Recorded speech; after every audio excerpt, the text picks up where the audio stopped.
Something has emptied out the hills again. Maybe it was war, or industry, or drugs. The husks of a once proud civilization lay empty. But you are an ant. That means you're staying. This is your home, but also the home of older things.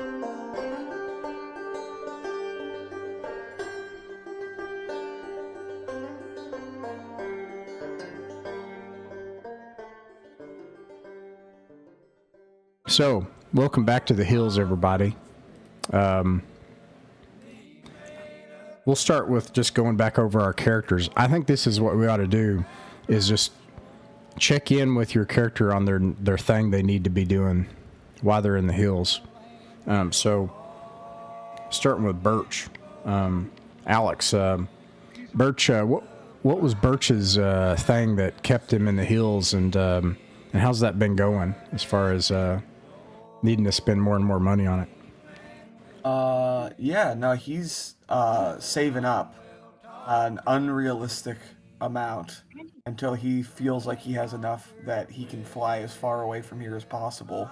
He's not going to settle for anything less than, basically however expensive that plane ticket is that takes you to the land of Oz. Oh man, he's going to get him one of them plane tickets. Yeah, and he has a glass jar where he throws in all of his money he's saving up for it. I'm sure probably in the last however long it's been since we've adventured together, he's had to crack that thing open, the piggy jar, and spend it all on some other major expense that's come up. Maybe he lost a tooth or something. Oh my gosh. Or he needed to have one pulled. What's that? Actually, no, I think he just did that himself. What is that Jane Fonda movie about Appalachia?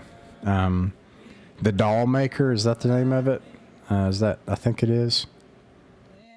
1984 movie. I've never seen that, but I really need to. I'll spoil part of it, right? So the movie starts, she's in the hills in West Virginia, and her child starts choking to death and has something totally stuck in the throat.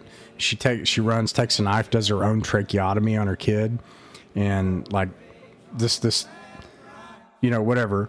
And then that's brutal. That's brutal. But they save the kid, and then her husband, they have to move because he gets a job in Detroit, I think.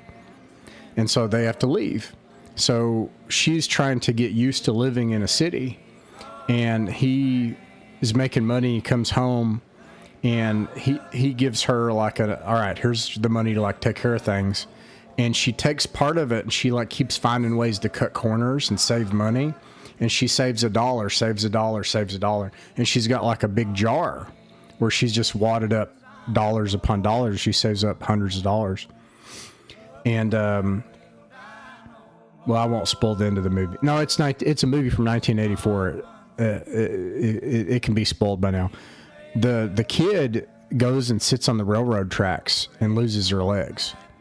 So she goes and she takes the kid and she rushes to the hospital, and she's got that jar of money. And there's this scene where Jane Fonda's like, here, take anything, take all the money, take everything, if you could just save my kid, And oh wow, I know, yeah, I think that's Doll Maker is the name of that one. But Birch awesome. Is not going near the railroad tracks anytime soon. We'll see. Yeah, man, saying. Yeah, and my wife's family will still take money. Some of them will. And they hide cash because they don't trust the bank, and they'll hide it in places and stuff like that. Yeah, my great grandmother does that. She grew up during the Depression. She's 94 this year, and she grew up during the Depression, and she absolutely does that. Folgers cans, Yeah, Folgers cans, yeah, or in beds and places where you can hide money where it's hard to steal it. Anyways, Birdie, Sylvia, what's been going on with Scooter the dog? Not to be confused with Scooter the man. So there are two Scooters in question. So it was Scooter's birthday this week, and y'all keep track of Scooter's birthday? That's cute. Oh yeah, because got to celebrate dog's birthday, and we didn't have anything special at the house, and Meemaw wouldn't let me have a nice, strip of meat to give him, so I took myself down to the store and spent a bit to get him a nice little strip of meat so he could have good birthday dinner. You spent Thank you, you God. spent your cash so that he could have a good birthday. Oh my gosh. No. Oh yeah, no, we got him a nice steak. Y'all can't let anything happen to Scooter, please. Okay. I love Scooter. All right. Let's see. Steve. Did somebody message Steve and check on him? And Glenn, you're playing Homer. What's happening about keeping the law in Vernon Hills? Well, it's tough since he only has his backer stick, and Oh my God. really hard keeping them bullies down as they keep just finding new ways to cause trouble. You don't have a gun? How old are you? I do have a gun. I'm 13. Oh, okay. You're maybe not an actual police officer yet. Okay, I got you. No, this is my dad's gun that I hid under the aunt's porch. Okay. Okay. Yeah. And, yeah. All right. Good time, all right. Jahan, what's going on with Twig? Yeah, so Twig is still trying his best to avoid getting a real job. But I imagine he's starting to get some more pressure. His pa probably doesn't care as long as he brings some alcohol money home. But his ma's probably starting to put pressure on him to go out there and do something responsible, and he spent a little bit of money to buy some new cutlery to try to placate her. Yeah, as long as you have money coming in, you're like, look at this. I make real. I don't have one of these jobs for a sucker. Yeah. Oh yeah, the cutlery. No, you said you bought it. I think you all took plates, not the cutlery. Okay. Let's see. Zach, what's been going on with TR and Mary Grace? Yeah, man. So TR, since he's still out in this is called Stone County, right? Yeah, you're actually in the county over that's just 3 miles away, called Crown Lake, but you are from Stone Castle, yeah. Yeah. So since he's still been out here and invested in all this stuff, he I kind of envision that he hasn't really come home since last week. So he kind of just sent the money back home to Ma and Mary Grace, and I don't think he's going to know until next week what they actually did with it. He assumes that it probably went to some more pet projects or lost dogs or blankets for kids or whatever Mary Grace seems to want to do with money, but he doesn't know this week exactly what happened with the money that he sent home. That's interesting. Week, but you have to send the money home, but you're not there. Yeah, so I think that's kind of an interesting plot point that we'll see what happens with it next week, where it's it'll have a little bit higher stakes because next week it'll be a lot more money, with the 2 this week and 3 from next week. And so it's $5. That's getting to be, kind of a big chunk of change. So he's not real sure he hadn't heard back yet. Okay. All right. Well, you're all cousins. You've traveled to Crown Lake. It's the county directly west on a winding dirt road that travels through winds its way through the forest. Somewhere off to the west, a holler over, where this big creek, it's a creek, not a river, this big creek runs through, is Crown Lake itself.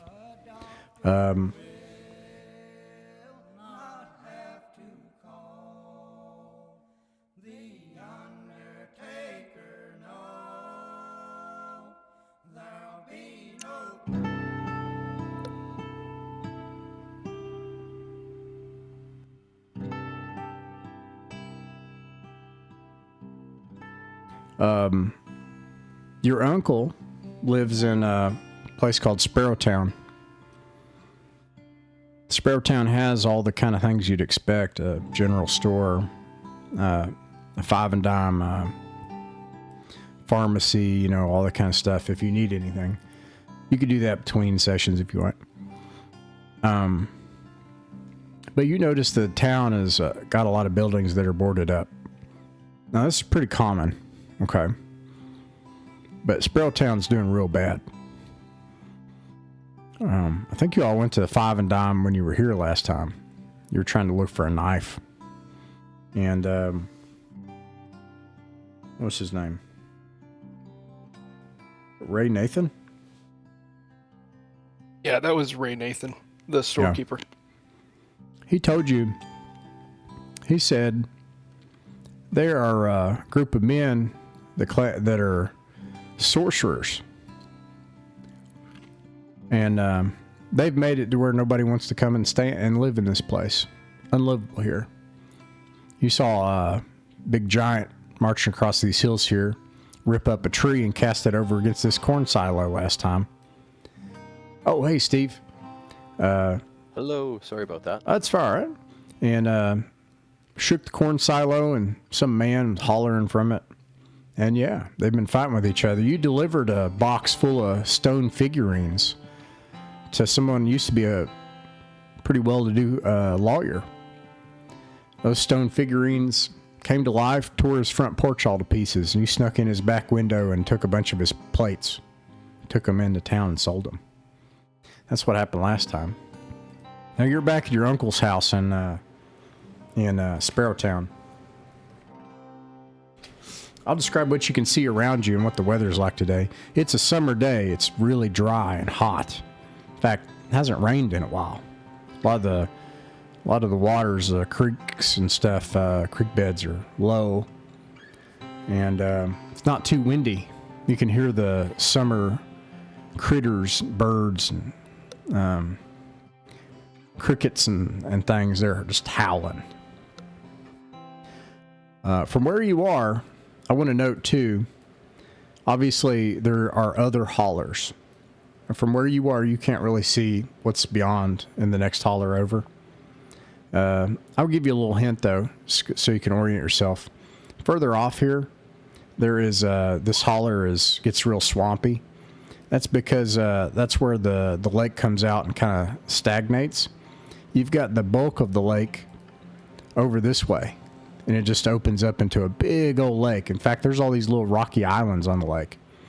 And then you've got kind of like what used to be the place where people would vacation on the lakefront over here. That's where the county, the county police station is supposed to be. The county police that don't seem to be doing anything. Anyways, in this hauler near Sparrowtown, you've got Sparrowtown. And then you've got this forest that acts as the border between Crown Lake and Stone Castle County. There's this one road that came in here. That's the way you came in. And there's a single dirt road that goes off into the woods from there. Off in the distance, you can see a corn silo. In the hills, you can see a nice house on stilts. And then there's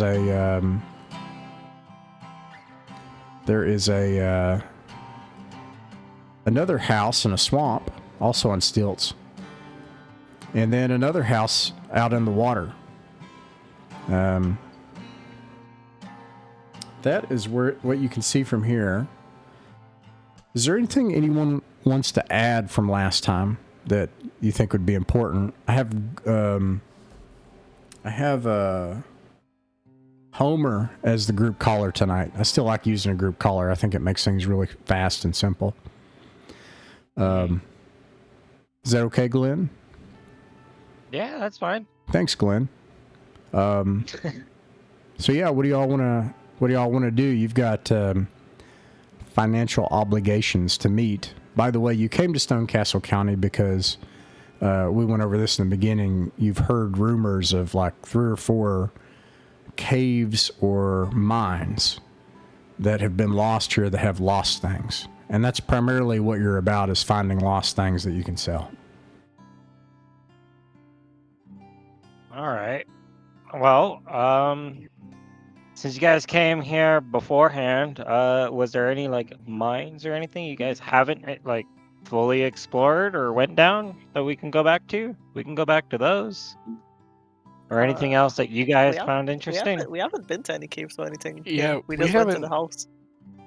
We went to the lawyer's place and we took the box, the crate that had the stone miniature statues, and we didn't end up going to any mines. Now there were they talked to us about, the storekeeper told us about a mine where there were like hooded figures doing rituals. I think if we're gonna like have to probably mess with some people, those might be fun. I got a question. On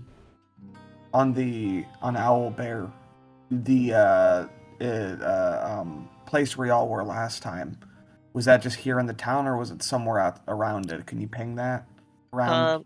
So I believe this and this were the two places we went to.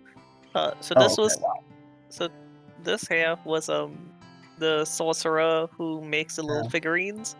This was the former lawyer sorcerer. Who we let the figurines loose and then robbed them. Yeah, like amenities, something like that. Using them. I believe we were told somewhere in the swamp region or around here was where the sorceress lived, that all the sorcerers were fighting over. But we haven't been there. It looks and then the one down at the bottom left, that box is Mortimus's house, and he's a sorcerer who was a former doctor. Right, I was going to say, that sounds like three of a kind right there. If those other ones were profitable enough, in y'all's opinion, do you think it makes sense to go to that third one, or is that not an option? So I think there's something interesting about the witch, because we were told that apparently the witch used to live in the town and then was kicked out of town by the mayor, and that's seemingly what's causing like chaos here with the sorcerers fighting next to the town. So I mean, I don't think it would necessarily lead us to profit, but I would be interested in either talking to the witch or talking to the mayor or both of them. But that could be like more of a side mission, and we just go look for a mine. Well, we speculated that she has them like magically or otherwise wrapped around her little finger, because they just all suddenly left their occupations and went in crazy and now have magic. We have an in with Herman. He's in love with her, so we agreed to help him out in a bit to get a note to her. There's, as far as caves go, the mayor has a key to the sewer system. Ooh. I like to We have not gotten that key yet. But that is like the closest to a cave that I know of. And then, like I said, we have an in with Herman. Herman likes us, but right now I don't think he wants to be bothered till his like project for her is ready. And I have no idea what we're doing there. That'll be interesting. Yeah, right. I think the sewer cave is probably the closest. That if we wanted to do one that was easy, like low-hanging fruit, that would probably be the easiest one, because we know who has the key, and we know where to find her. So that would probably be like the easiest one to get started on. Is it possible to pick the lock? I was going to propose, I mean, there's that little branching path that goes into the forest. That seems to me probably straightforward. Who knows what we'd find there? But that's just like, I mean, that just screams adventure location right off the side of the road there.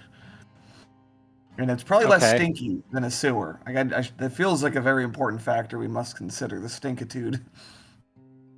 Well, all right. So I'm hearing two options. We go into the forest and just meander in the general direction of the witch and look for stuff.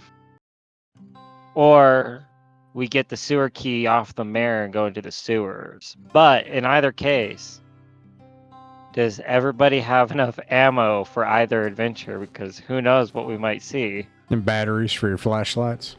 Yeah. How much was a flashlight battery? I'm gonna 50 cents, right? Yeah, I'm gonna change that. I'm gonna make everything big and chunky, like we talked about. So I'm gonna make a battery right now $1. If I want to restock on ammunition for a weapon, do you have an idea how that might cost?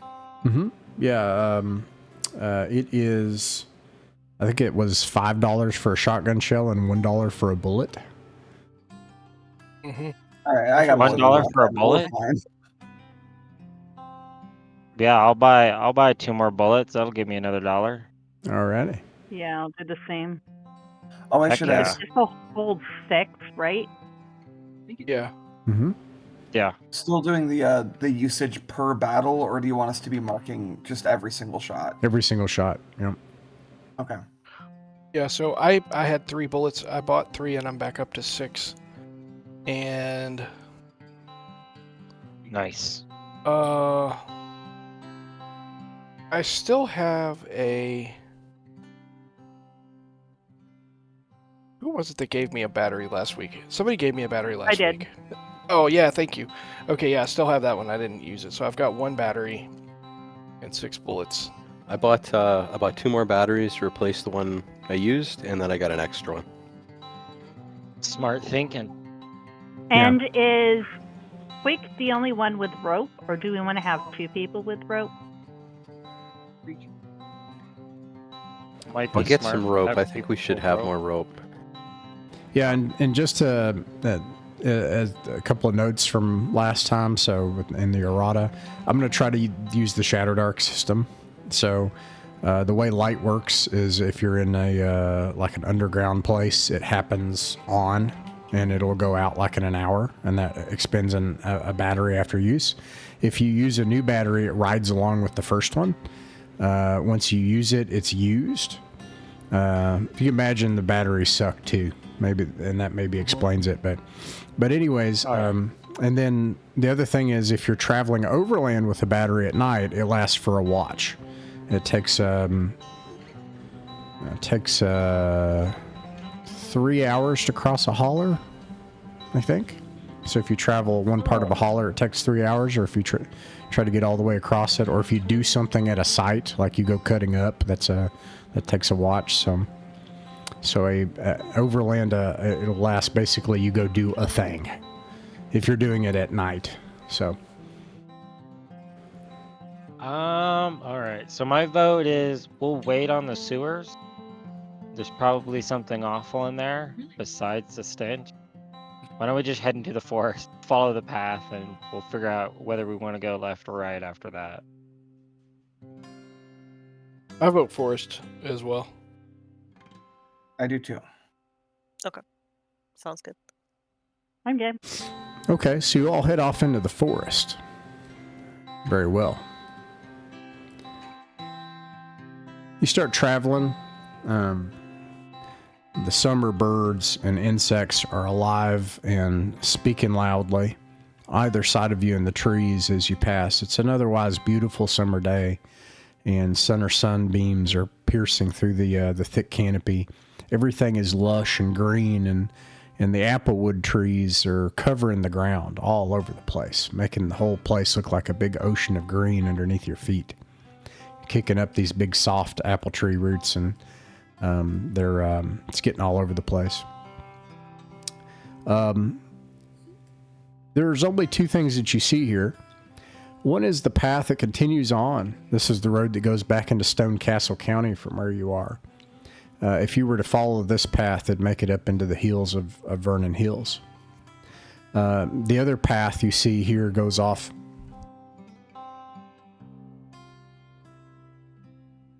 Bless you. Thank you.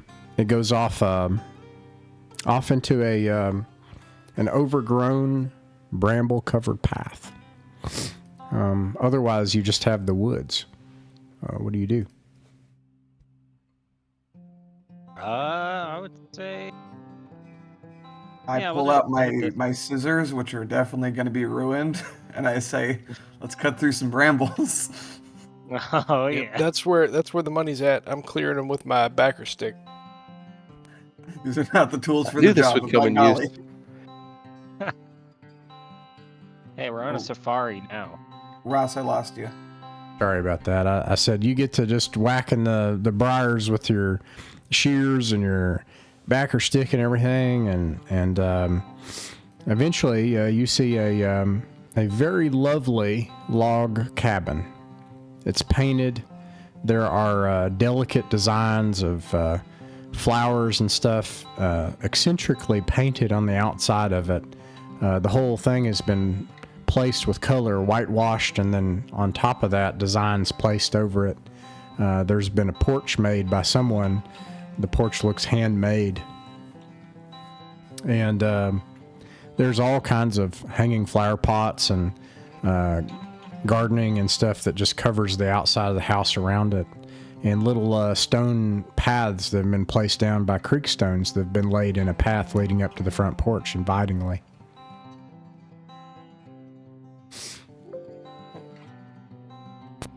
This is fairies. Well, maybe we should just go up and knock on the door. Sure, let's do it. I suppose we could.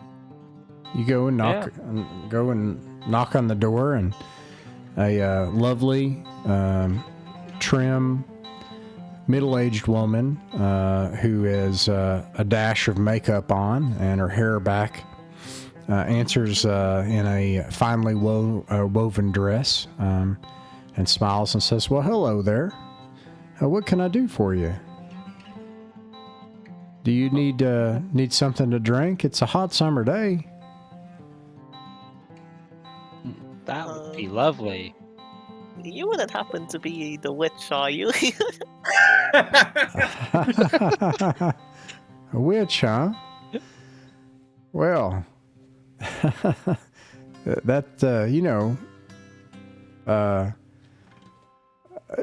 why don't we come in? You come on in if you'd like, and we could talk about it if you want. It sounds like people are telling some awful tales, though. I don't think so. We met him and he seemed like he liked you a lot. Oh, yes. If you are the witch, that is. I think it was a compliment. Her name is Margot. Was it? I think so, right? Yeah. Margot has said that I'm a witch. Is that right? Wait, what were the names? I'm sorry. Backwards. Found my notes. Somebody was speaking out of character. Somebody was saying, "This is Margot," right? Is somebody saying that out of character? Yeah, I was Yeah, saying Margot that. I think her name theoretically. is Margot. Okay. I think the witch's Well, name the is mayor. Margot. I don't know if the mayor calls her that. I know that Herman just kept calling her Margot. In Tiara is gonna in character. ask her. Yeah. She says, "Yes, my name is Margot. What are your names? And please come in, take a seat. And when you come inside, it will, first of all, do you come inside? Let's start there." I do. I'm an idiot. Sure. I do for sure. Okay. Yeah. It's kind of stays outside. Oh, interesting. Okay, she'll say, "Well, would you like to take a seat in the rocking chair? I reckon I understand. You'll be cool here on the porch as much as you can be." The rocking chair there has like cushions, and he kind of walks towards it, but doesn't sit. She smiles and goes in the house to everybody, and the inside of the house is really well decorated. It's nice. Like you can smell. It smells like how do I describe this? Like herbs and roots that have sweet smells, like cinnamon and things like that. And then the upholstery of the place is plush and purchased. It's like somebody with money. She must have had money, or she inherited it or something. And she invites you to sit down, and if you do, it's soft and really nice. Anyways, she gets a pitcher of ice water out and some glasses, and she fills up some glasses of ice water. She says, "What are your names?" Oh, well, I'm Twig, and I'll look around to the others, see if they're introducing themselves. Oh, yes, I do. And I'm TR. A big ostentatious bow, taking off my hat, introducing Birch. I'm Homer. Yeah, hat's definitely off, for sure. Mm-hmm. Twig, TR, Birch, Homer, and Is Sylvia smart enough to keep her mouth shut? Not give this person their true name? She's kind of shy. She's just gonna like sit down and wow, Herman was right. You are really nice. Oh, yeah. Herman is. I've heard that he's taken with me. Yeah, I heard quite a few people are taken with you. That does make one feel nice. But it can cause a lot of trouble, too. It's just the smirks. Yeah, we've seen that. Oh, really? Yeah. Yeah, the town is not doing so well these days. You know, Yeah, a lot of quite a few honest people folk. left. A lot of honest folk down there just trying to make a living, and they can't because, you know, these guys are tearing the landscape apart with their cyclops and their stone statues and A cyclops? Must be so stressful having, you know, the mayor giving drama and then the guy is fighting over you. A cyclops? Statues? yeah, all manner of creatures and mischief. Well, that does sound awful, but yes, you know, I'm from Sparrowtown, and I know that it's been not doing well for many years now. Why? Before everyone started moving out a couple years ago, Sparrowtown already wasn't doing well. You know that Sparrowtown used to be very wealthy. You know that we used to have a picture house here? People used to come and watch pictures here. We even had that's department something. stores. Yeah. Yes, we did. What happened? Well, it used to be people would come here. We even had a whole motel with a department store underneath it. People would come here and stay. All kinds of travelers. Well, they'd come out of state. Because they were coming up to Crown Lake, and you could see how Sparrowtown would be a nice place to do that. Every year we'd have festivals too. We'd have 4 festivals a year. There was the Molasses Festival. There's a Christmas Festival. Sparrowtown was known for it. We had parades. And yeah, it's all stopped. And I don't mean to say anything mean about anybody, but I think if you I think you can't help but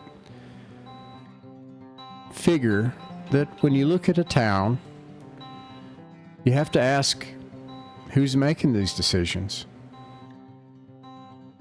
And who's running it? Well, the same person's been running that town for 10 years. Her and her family. That's Agrippa, yeah? That's right, Agrippa. Not even a name from around here, is it? Her family. Doesn't sound like it. No. Yeah, there was a family of them came in when I was a kid. I think it was because of the lake. They were from out of state, but they settled here, and it was fine and well. But they started getting involved in stuff once the highway started getting built. A few miles up the road, you'll find some of the same families up there. And well, you tell me, how is it that a woman becomes mayor for 10 years and things just keep getting worse year after year? Everyone starts moving away. I don't know. We ain't met her. We wanted to come talk to you first. She's nice enough. I think that she'd be happy to talk to you, but she's stubborn enough, and there's nothing that she's going to change about this town until there ain't no town. You know what Is she wants? nice enough? I heard she ran you out of town. Oh, well, you've heard she ran me out of town? Little old me? Yeah, I heard you got blamed for a poor harvest and they called you a witch. You know, maybe the most interesting thing about this town anymore is its tall tales. Well, anyways, you didn't just run me out of town. Take a look at how many people left in that town. If you ask me, she's ran out a whole lot more than just me. But it's true enough, I suppose. I did leave town. That's because I chose to. Do you know what she wants? I think that she thinks... no, I don't. Well, I think she sees the town as hers. Now, that'd be all right if... Well, if you knew what to do with it. So is she just foolish? Or is she... Is she mean, or is she just foolish? The Bible says not to call anyone that word. But It's true, Matthew. I tell you what, why don't you take a look at that town and you tell me, and I'll leave it for you to decide. Ross, while they're talking, Russell's gonna kind of slowly nose around cautiously. Oh yeah, nice. Let's see here. Birch's as well. Yeah, more with his eyes than with his like actual. Yeah, let me start with that. Let me start with Birch, okay, and then don't let me forget if we kind of go into stuff. Off. Yeah, about don't let me forget about the sneaking around part. Okay, so Birch, just from looking around, yeah, there's some things to see in here.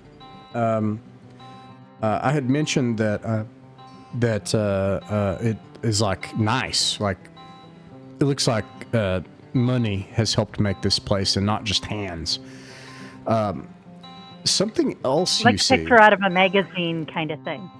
Yeah, like a catalog, like the stuff you've seen in a catalog. And anyways, there's a hutch, and in the kitchen, and you can see that there are all these containers. Some of them are like decanters, but some of them are more like odd, like it wouldn't carry a drink. Like what would I call it? A tincture? Like a what am I trying? Like a vial? Well, vial is what I'm trying to say. Birch is still in the mindset of this is a witch, clearly, who's hiding that from us. So these are potion bottles. You can't tell him otherwise. I mean, I think you would think that if you're of that mind. Yeah, these look like they don't look like they would just carry drinks. If anything, it looks like she's making her own tinctures. If anybody has herb lore, I have herb lore. Quick dive. Yeah, but that's the best case scenario. But yeah, I guess if you're thinking she's a witch, it does look potion like. Okay, so sneaking. Or wait, do you have any other questions before we get to sneaking? Talking to who? I'll get back to that. Okay, so then let's see. Russell. Yeah, Russell's gonna snoop around a little bit, kind of nonchalantly, but. Well, this will all come down to one roll. This will all come down to one roll. So this is a low work roll. Now it depends actually. If you're trying to be like if you're there and you're trying to be sly and just sneak something in your pocket or do something like it, or try to see, that would be a low heart. But if you're trying to physically sneak away and look around and be stealthy, that would be low work. Okay, yeah, because I'm outside the house. That's right. I'm sorry. Yeah. Still, yeah. But I'm going to start snooping around, kind of exploring the property and close by, but trying to keep it so that you can't hear me crunching outside. Yeah, you don't need to roll for that. Okay, so you're slowly looking around the property. You'll find the outside of the property also is very well kept, and there's all sorts of plants here. The plants are all perfect. There's no plant blight on them. There's no insect on them. There's no aphid. There's not any kind of bite mark on these plants. In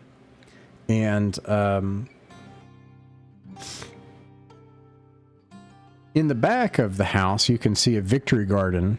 And then beyond that, you can see where there's a full garden with her own corn that she's grown and lines that she's made for tomato plants and let's see, this time of year she's got tomatoes and corn, and then there's a wild brush of blackberries. These blackberries, I mean, they're the size of your fist. It's crazy. And very productive. You've never seen such lush, ripe, vibrant produce. Okay, Russell's gonna go up to one of the flowers, kind of glance back at the house, and then just kind of pluck the top of it and see what happens. Yeah, it's not sapient. It doesn't. I should have said that. I should be like, no, or something like that. But no, it's not. It doesn't scream or anything. Information about that regarding every inanimate object. Like, let's clear something out first. No, because what I was thinking, like, because everything's so picturesque that I was thinking that, like, there's like a spell or glamour. Yeah, there's like a glamour going on. So I thought maybe if I plucked it, and it just kind of died. But no, yeah, this confirms for you that these things are grown beyond perfection by whoever has tended them. You pluck it and you have a lush, perfect leaf from a perfect flower. Oh, so it's. This is. I would add bees and sunflowers too. Actually, I would add those two things. Yeah. Sorry, go ahead. Okay. All right. That's now that he's kind of convinced that it's real. He's still convinced that there's magic afoot. So I'm going to return to the front of the house, and I'm not going to go on the porch. Just going to kind of wait outside. If there's a window open, he's going to try to kind of wait near there so that he can hear what's going on, and he can holler if something gets fishy. You hear past the point of them talking about like tall tales and who's responsible for what's going on. So meanwhile, back in the house, Sylvia, do you want to ask anything else?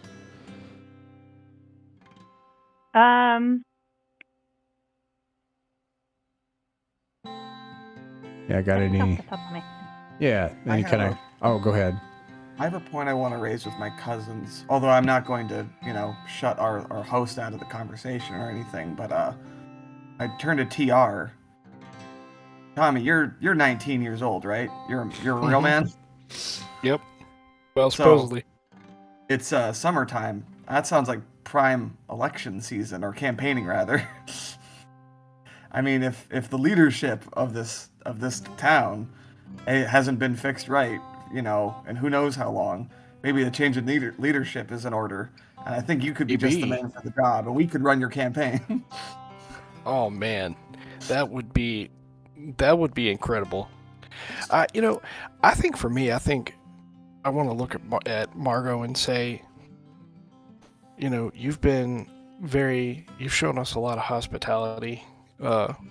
You've given us cold drink and a cool place to sit on a summer day. The people around town who we've heard talk about you seem to feel like you were the good person in all this. And to be honest with you, we're fortune seekers. We are people who we're just trying to make our living, and we're here to just seek our fortunes and try to make our way and support our families and do what we want to do. I think that this town looks like a nice town. And do you think there's anything we could do that would be mutually beneficial between you and us that could make this town a better place? Maybe you'd like to come back into town. Well, I certainly wouldn't like that right now. Well, you've seen town. It's buildings falling in. Nothing. Not a bit of the buildings have seen a touch of work in years. Nobody hardly there anyway. So I'm surrounded here by my beautiful plants And to be honest with you, when I lived there last, no one would visit with me anyway. I'm just as well off out here. I don't quite know why these men have taken to me so much. But they could have visited me when I lived in town. And come to think of it, they don't really even visit me now. They just talk. I'm not bitter or anything. I just always to say that I'm happy here with my house. But I would like for Sparrowtown to get better. You know, I've lived here for a long time. What do you think? What do you think we could do to make the town better? So I got a little question for you. Do you think if you were to ask these men to stop fighting, they would? And they would try to, if they were still interested in you, court you normally? No, I don't reckon so. Besides that, to be quite honest with you, I've learned in my years it don't profit much to get involved in things like that. Best not to stay out of that. I didn't ever ask for that attention, and I'm not going to go and ask for more. Well, what would you do if they came to visit? Asking for them to change. Well, if they came to visit, I would invite them in and I'd hear them out and talk to them. As long as they could behave. But you don't know that they would. You don't think they would. I suppose that's not a good suspicion to have, is it? That's not very... Did they act like this before Agrippa came to town? Come to think of it, no, they didn't. Not until things started getting worse. That's the witch. We have a plot twist here. I don't like to be thinking of people as witches, but I just leave it. Running an anti-witch platform. I just leave it to this. It just makes sense to me that the buck ought to stop with the person responsible for it. That's how I feel.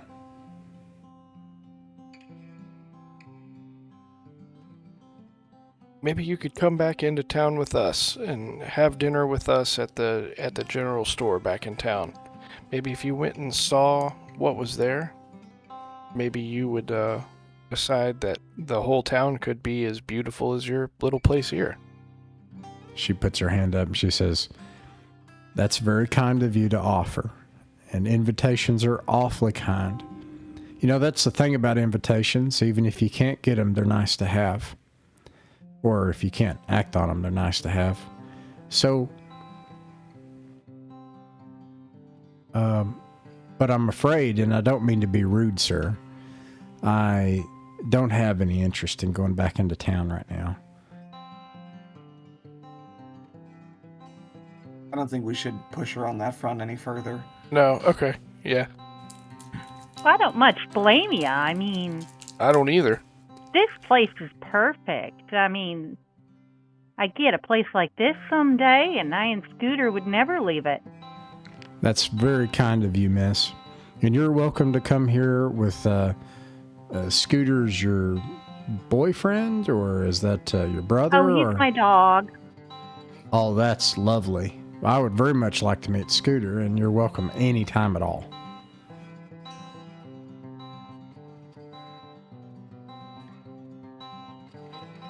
Oh, Does miss, she have we any hate... books? Oh, yeah. Oh, yeah. Like, if Sylvia just gets up, just casually, just like out of curiosity, and is just kind of browsing books and looking at them curiously. Yeah, and let me note while too. she's talking. Yeah, there's two things, right? And just like as far as a hutch style setup as well, there's the cabinet part. It's closed, and it has a lock on it. But you can tell that it's you can tell that it's meant to house books, but it is cabineted and locked. And then there's a bunch of other books, and they are you find two kinds of books.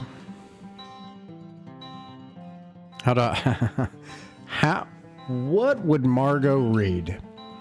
Let me dice Margot up into three things that you would see, and they were meticulously organized. One are the Armor classical masterpieces. So all classical works.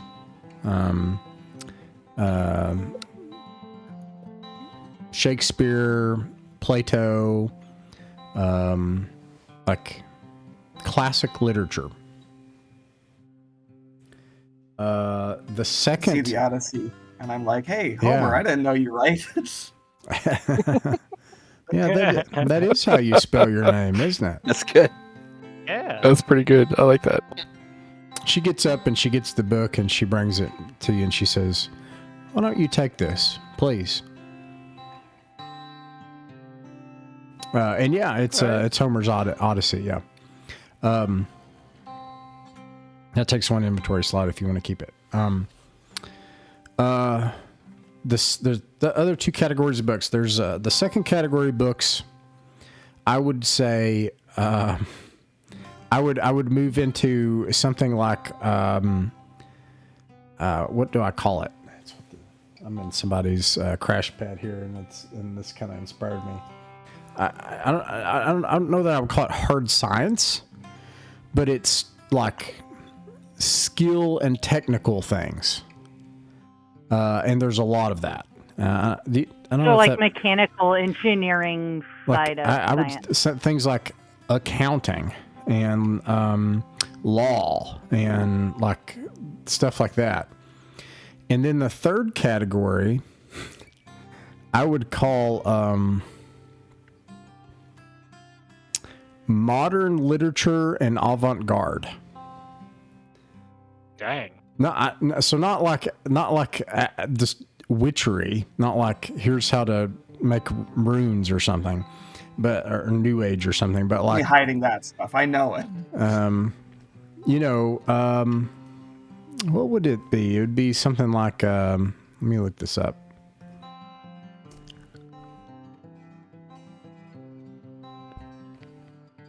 She's my favorite person.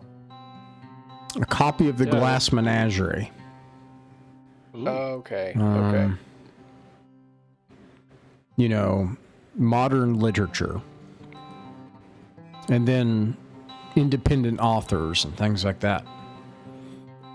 So this person is very well read and educated. I don't know why I told you all that. Y'all don't know what your characters should not know what any of that is, I don't think.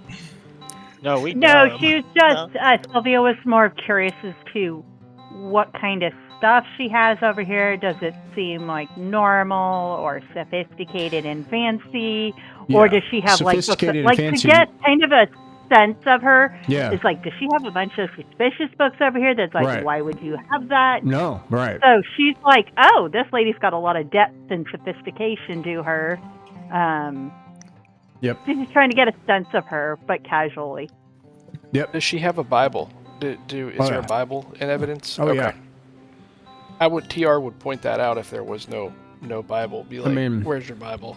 And all these books. More importantly, what is easy to find is the family Bible, which is a large document that sits on its own. It has its genealogy in it and stuff. Which also indicates that she's a spinster, because she carries the family Bible. This is starting to sound more and more like the Odyssey to me, Maybe she's Penelope waiting for her Odysseus while the suitors are all around. Oh man, I love that. I love that. That is There was picturesque. a Cyclops you guys were telling me about. Yeah, there was a Cyclops. Man, I wish I was. That's awesome. That's so cool. That's so cool.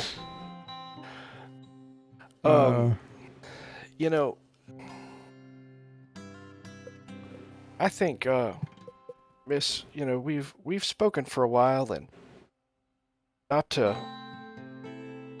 do away with the courtesies, but there does come a point where we have to ask the question that we came to ask, and we'd love to help the town, and we'd love to help you, but if we're going to do any of those things, we're going to need some, what Paul in his younger days called some operating capital. Would you happen to know anywhere where we could find some some lost things. Do you know of anywhere that's rich with history and treasure and things that are interesting that we could take back? You know, and as we, of course, you've given us this information. We promise to use our money for good and to be good stewards and good shepherds for the people in this poor town. You know, I like strange things in history myself. I have heard of some places in the Crown Lake County where there are things that are forgotten. You'd be hard-pressed to find good work out here otherwise, so if that's what you're about... First of all, I've heard that there's an entire sewer system under our very town here in Sparrowtown. But they locked it up a long time ago. You know, the police station actually is all the way out on the lake from here. But they've put lock and key on it. And I don't know if anybody's went down in that sewer. Like I Do you said, happen to know where the entrance is? Because I kind of don't think that the mayor would just outright tell us. I have to be honest with you, and I tell you, I reckon you might get in trouble if you get caught snooping around trying to find your way down underneath the town. Well, that's easy. We won't get caught. That reminds me when I was a little girl. I may mention I grew up here, but I never found any way down into that sewer. I do think that the mayor would know. I've also heard of strange places, like a place out on the lake, and I've heard. Let me grab this here. You mentioned witches. Well, there's a tall tale that there's a whole bunch of witches up there in the swampy part of the lake, just north of here. I do like tales. You know, I think I'm interested in trying to find our way out onto the lake. Yeah, I think this is like the second or third time we've heard about the police station. It's locked up. You don't think the police station would lead into the sewer, do you? Or that there might be sewer pipes that come out near the lake. No, no way. And the reason being that they treat water that comes in and out of the lake, but it doesn't go through the sewer part where it drains out from the city. It's it'd be too long. And besides that, it would have collapsed years ago by now if that were true. But they never had that kind of money to have sewer go all the way out there. Maybe someday if we were a big city and we had towns that went all the way out to the lake. But no, I mean to say that the city has, or the town of Sparrowtown has a sewer. Yeah. Well, something interesting is if the police station is all locked up, maybe we can, if we get in there, we can find an old key that might go to the sewers. That's kind of what I was thinking. The mayor can't Maybe. have the only copy. They could have a blueprint. They could have a blueprint, or they could have dirt on the mayor. They could, not dirt necessarily, but whatever the mayor's doing is probably being done there since the police station is locked. Why would the police just go away? Well, probably, town's just gone too small, doesn't need one police station anymore. What a perfect place. I got a question, Ross, on Owlbear again. Yeah. Because I haven't gotten a good look at the whole hex here. This little body of water with the island and the big old building on it, that's not the lake everyone's talking about, right? There's like somewhere else, like further north or west or somewhere? Yeah, no, it's a huge miles wide lake. Okay, gotcha. It's all of the surrounding hollers have portions of the lake. This entire county is dominated by Crown Lake. Would you take, if we find the lost things and the forgotten things and the treasure, would you want those? I would take a look at them. Depends on what they are. As long as you promise me that you find them down in some sewer or cave somewhere and aren't stealing off somebody. She smiles. Oh no, that Not that you would do that at all. I look down shiftily. Russell's not there, but he does the same thing. Ears are burning. Yeah. Hey, then we didn't steal nothing. All right, 3 hours have passed of cutting up and drinking clean, pure spring water. The spring water that she's taken out of a nearby spring is so pristine that it tastes almost sweet.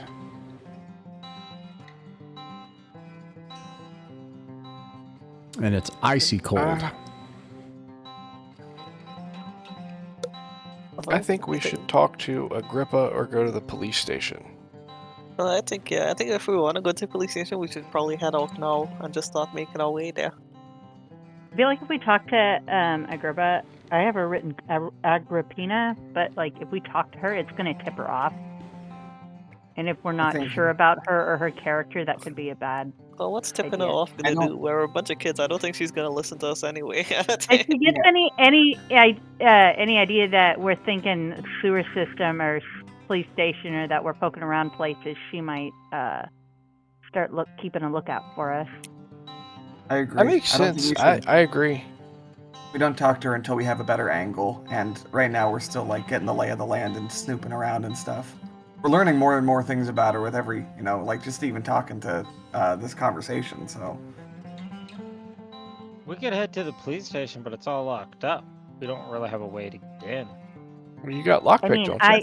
That's a failure of imagination, my friend. Okay, I got a toolkit and time, so When everybody gets ready to leave, and I can hear them kind of shuffling towards the door, Russell's going to run towards where we came in, and he's going to kind of hide, try to keep out of sight, and just watch everybody as they're coming out. I very condescendingly say to Russell, were there any dangers about Watchmen? Well, you can't see Russell. He's super stealthy. I'm sure I call that out as we're like leaving the door, but then like looking around like, where do you even go? So you guys want to head out west, out into the hills? Is that the plan? Yeah. Okay. Yeah, towards the police station. She doesn't like come out and like stare directly at Russell or anything like that. The woman? No. Yeah. Not at all. Okay. Yeah, she gives you profusely, by the way. Let's not let that go unsaid. She was lovely. Yeah, as part of the 3 hours. So each time you do things, it's like a watch. It's like 3 hours. Yeah, it takes probably a good hour just to say goodbye. It's slowly kind of back and get up, and then you go to the door, and then you go to the front porch, and that's why it was late. It's that sort of stuff, and yeah, nice. I don't do that. I'm terrible at that, but. Anyways, she offers you all gifts as you leave, as well. Let's see here.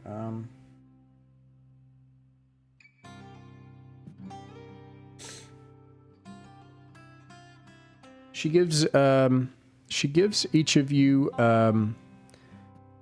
little candied like cookies if you want them, and she wraps them in a little doily. Yeah, we'll take What is this Well, woman? that's awesome. I'll take one. Okay. All right. So it takes half of a watch to get back to town. I feel like I need to make this a little larger, actually. Just kind of depends, but I'm going to make it maybe that big. Is that too far? You should be able to see into the nearby hollers. Can you now? Yeah. Okay, that's a little better. It's pretty far, but anyways, so you can see where the creek. Whoops, I didn't want to draw. Like this, the creek. It flows out into the lake. And from this place, there's a house on the lake, a little island here, and you can see where there's this swampy area where there's a delta, and it's just kind of gathered in a mire, and there's a house on stilts. And where it goes out into the lake, the lake suddenly drops off, and it's just deep, and you can see islands out in the lake there. From here, there's a trail that continues off into the county and the hills. And you can see that house out on stilts here. And from up here to the north, there's hills that continue out into a dense forest. Where do you go?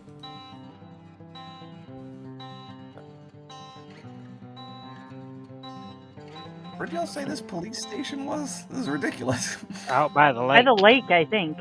Yeah. Yeah. All right. Do we have, make like Homer and get ourselves a boat? Well, I don't We think don't got it's time to make a in- boat. I think it's to the west, and I don't think it's out in the lake itself, I don't think. Yeah, because Island. that would be rather inconvenient if they need to take a boat each time they wanted to get to town. It'd be quicker. I don't know. I think we go through the hill.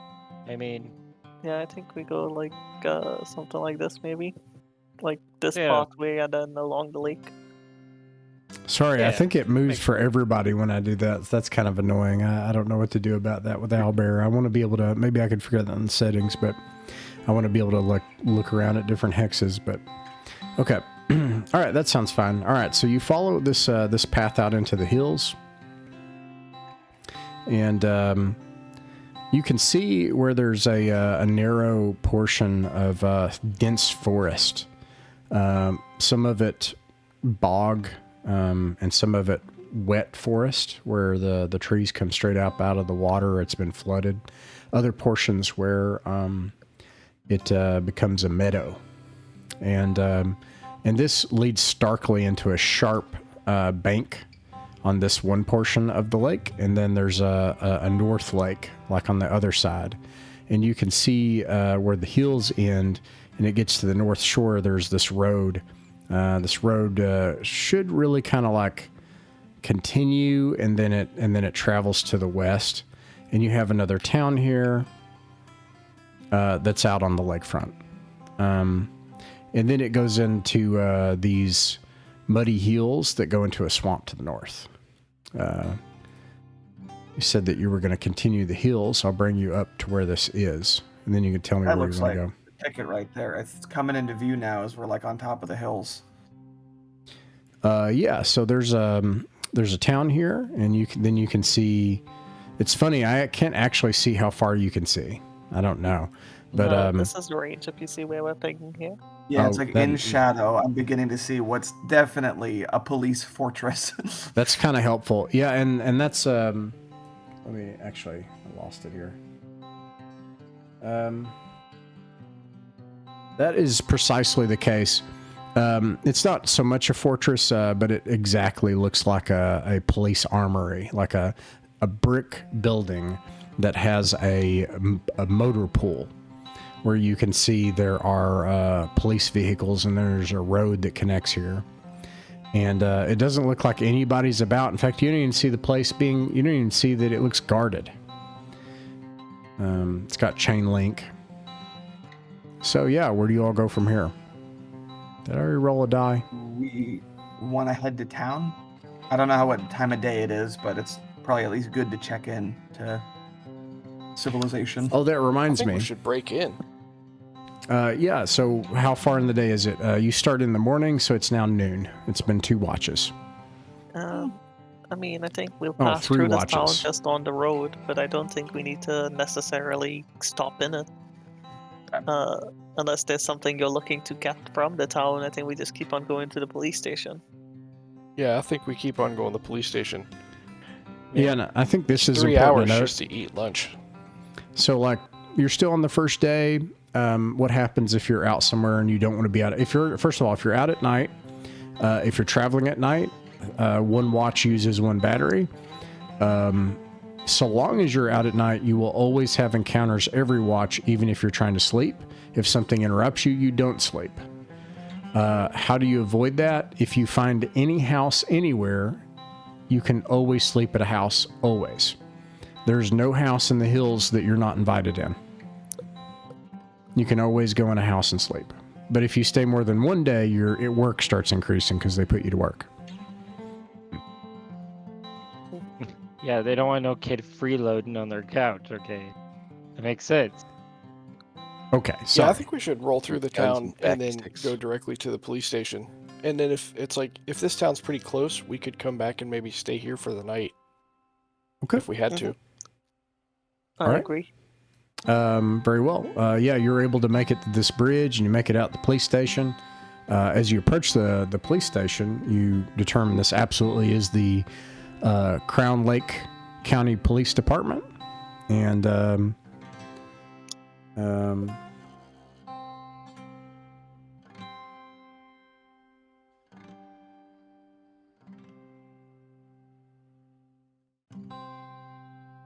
So, Jahan, what's your character's name again? Twig, right? Twig. Okay, Twig, you should probably hide. Why? Why? Yeah. Was it you who's the poacher? I ain't got no bounty here. And that's my old man anyway. we were just in a Stars Without Number campaign where they literally marched right up to the police and said, "Can you please help us?" And this police were like, "Aren't you like the most wanted people in the sector?" "Oh yeah, it's literally you. We're taking you in right now." Like, That's awesome. Anyways, I'm not supposed to do that. like the guy who was the caller was like trying to be a nice guy, and I was like, "You're a very nice man, but this is not a nice place." But anyways, you go up to the police station, and there's two policemen out front, and they look really nervous as you approach, and they're like, and they pretend they like turn themselves like this. Both of them do. You can't see their side, and they go, "Hey, stop right there! Stop right there!" Paul Blarding us? So they're definitely bluffing about having guns in those holsters. Yeah. I'm call to them and say, "Hey, we wanted to make a report." Well, and one of them looks at the other one. He's like, "What do we do if somebody wants to make a report?" And the other one's like, "I don't know. We got a whole bunch of those. I ain't looked at them in 3 weeks." And the other one's like, "Can you write it down and just set it outside?" Well, I ain't know how to write too well. He turns and he says, Yeah, "They don't know can't how to you write too write well." "I don't know how to write too well either." How long you been working here? "About a week." And then he gets elbowed. A while. And how about you holler it out? Just holler out your report. We'll get right on it. Well, why don't we go and come over sit here. down and we'll talk to you. No, we can't do that. We're under orders. We're going to stand right here. So you just holler out that report, and we'll get right on that. Who's giving you these What? orders? And the one on the left says, "Well, Sheriff Hammett." And then he gets elbowed again. He says, "Well, it's true, the sheriff." Can we speak talk to the sheriff? No, the sheriff is very busy, actually. I Is he asked, what do doing you what? do? What do you do when you gotta, throw someone away in the slammer? If you actually, nab a criminal. He turns again to the other guy. He's like, "What do we do if we gotta put somebody away? What do we do?" And the other guy's like, "Well, you just take them, and we'll just take them.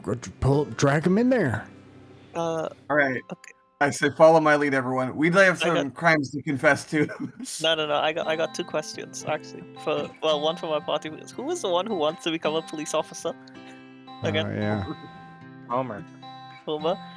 I'll Dad, point out Lisa. Homer and say, "Hey, my cousin here. His dad's a police officer, and he's been planning to join the force. Do you think you could maybe give him a little show around?" I like my idea better. Makes us look cooler. Gives us street cred.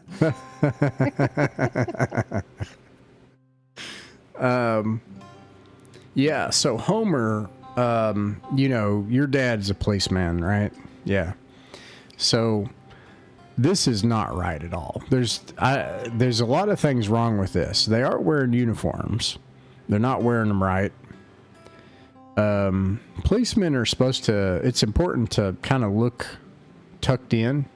And they don't. And one of them hasn't shaved. The other one has got their line from their shirt all wrong and everything. It's obvious they don't have guns. This is not, what is it? Britain? Is that true or is that a rumor? I don't actually know that. They don't have guns? I don't actually know if that's true. They have batons, yeah. Okay. Yeah, they have batons until SWAT, so yeah. Yeah, I don't know. I don't know. But that's not true here, okay? Law people always have guns, and it's very it's very strange that they don't have guns. That is not normal. What else? Okay. Well, so they're obviously trying to hide something.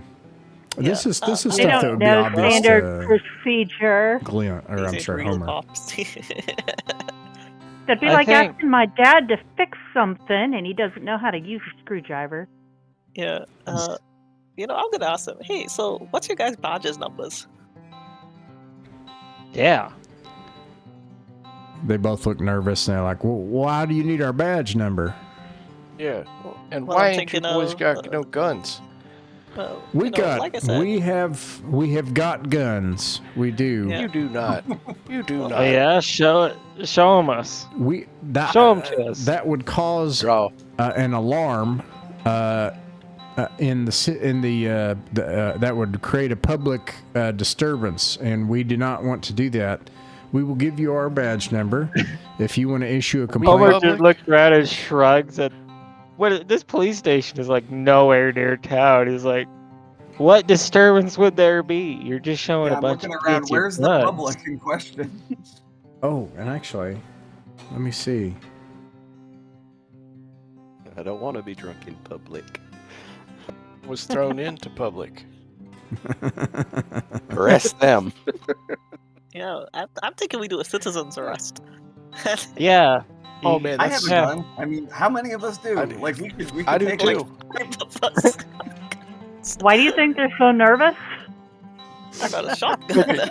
Because we're here Six and kids we with guns. At this We point, got we're more here, guns and between we us look than like the trouble. local one. someone with sunglasses, a hat comes out, and he says, well, now, boys, what's going on out here on the wall? And they said, oh, Sheriff, we have people that they say they want to register,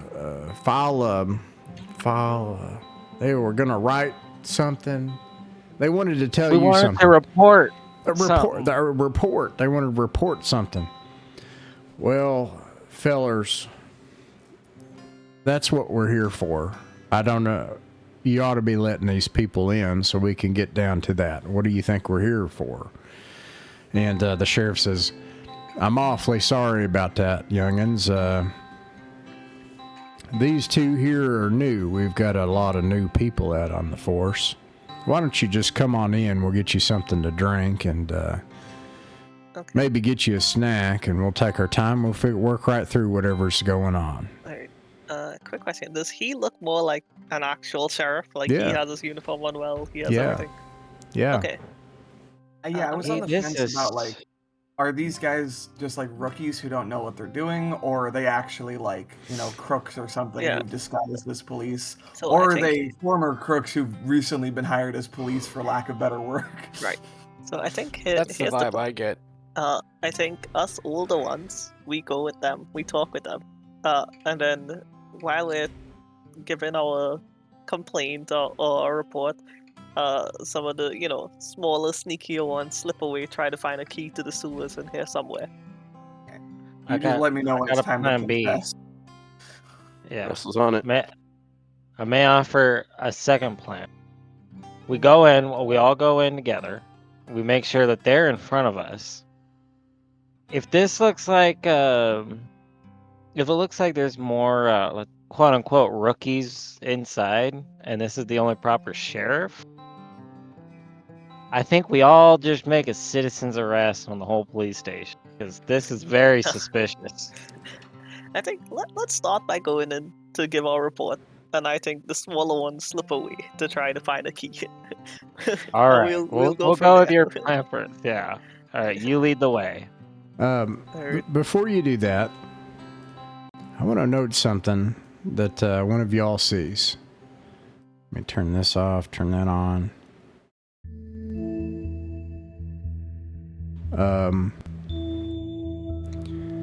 I think you all can see this. I want to point out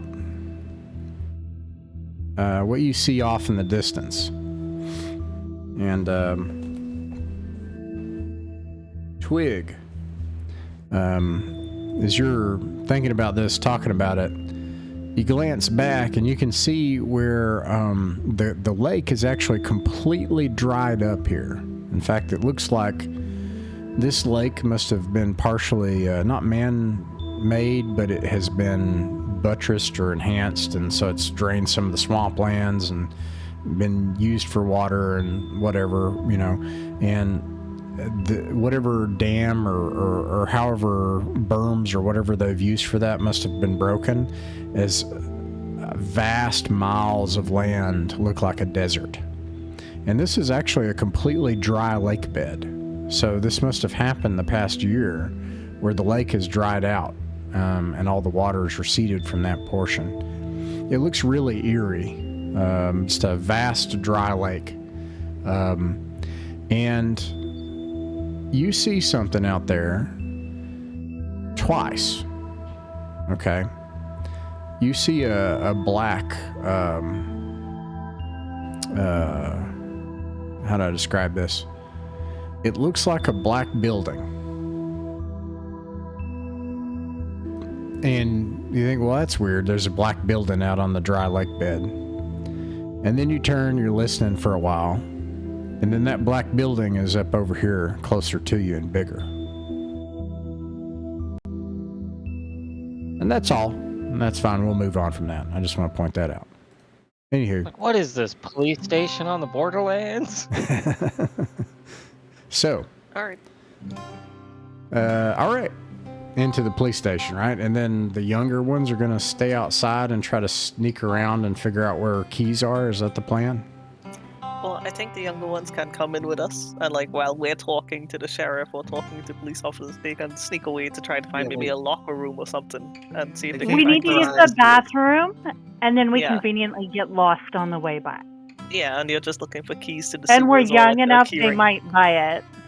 Okay.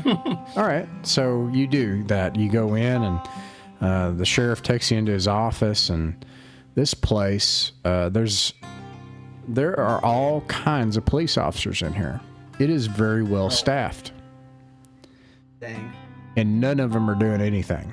A bunch of them are playing cards. Some of them are drinking. And, On duty. oh, yeah. Okay. Yeah. And you see him, in fact, he goes up to his desk and he just takes a thing of whiskey and just slides it off somewhere and hides it from you because you're a bunch like young people. Yeah, And he says, all right, let's get you some, how'd you like to have a pop? Would that suit you? Be nice and cold. Lovely. All right. So quick question. As we came in, did we see any who appeared to be like in shape? Like any who weren't playing cards? Or are they all just like useless? All of them are useless. Okay. Yeah. And so Precinct full of Quimbies. yeah, he takes you into his office, and some of you say, well, I got to go to the bathroom. So, you know, that happens. You go to the bathroom. We'll get to that later. Meanwhile, he's like, so tell me. Takes out a ink pen, you know, takes out some notes, kicks his feet up, leans back in his desk, and says, so tell me all about it. Take your time. What's going on? We'll set it right. Alright, so I'm going to start immensely filibustering I'm gonna start the story not even from when we came into town, but like 2 weeks ago when I had for breakfast, like all this information. And it's eventually going to culminate to talk about how we witnessed a theft at the house on the house on the side owned by the lawyer. Where I'm gonna talk about that crime as if we witnessed it. But I'm very much like just stalling the time. Like I'm gonna say how we were passing by, we saw a few people, masked men breaking in. All right. How I'm gonna describe them each in immense detail, just super Yeah. just immensely stalling and filibustering. He's All your gonna- characters talking, just like reach over, grab a couple glasses, and pour you both a drink and slap one too. He's gonna be like, well, who's your folks? What's your mother's name? What'd you say your name was? Was it Twig? Yeah, my name's We're on to you. Twig. We've been staying with our uncle over in town. What's your uncle's name? Okay, out of character. What was And our we don't uncle's know. name? We don't have it. You want an uncle name? Yeah, Scooter. sure. That's just All right. what Meemaw always called him, was uncle. So that's what we call him. He's Uncle Si. Yeah, I'll say, Uncle Si. Si. Oh man. Well, I just feel downright sorry for you being. I'm just kidding. I'm joshing. All right. I'm just kidding. I love Si. Si and I grew up together. Lord, we went to school together.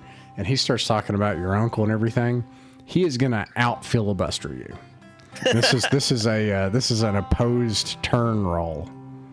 That's fine by us. Like we're stalling for time. If he's playing along, that's good. Yeah.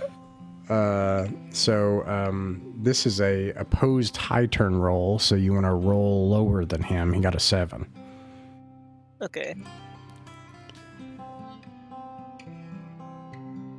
I rolled a 4. 4.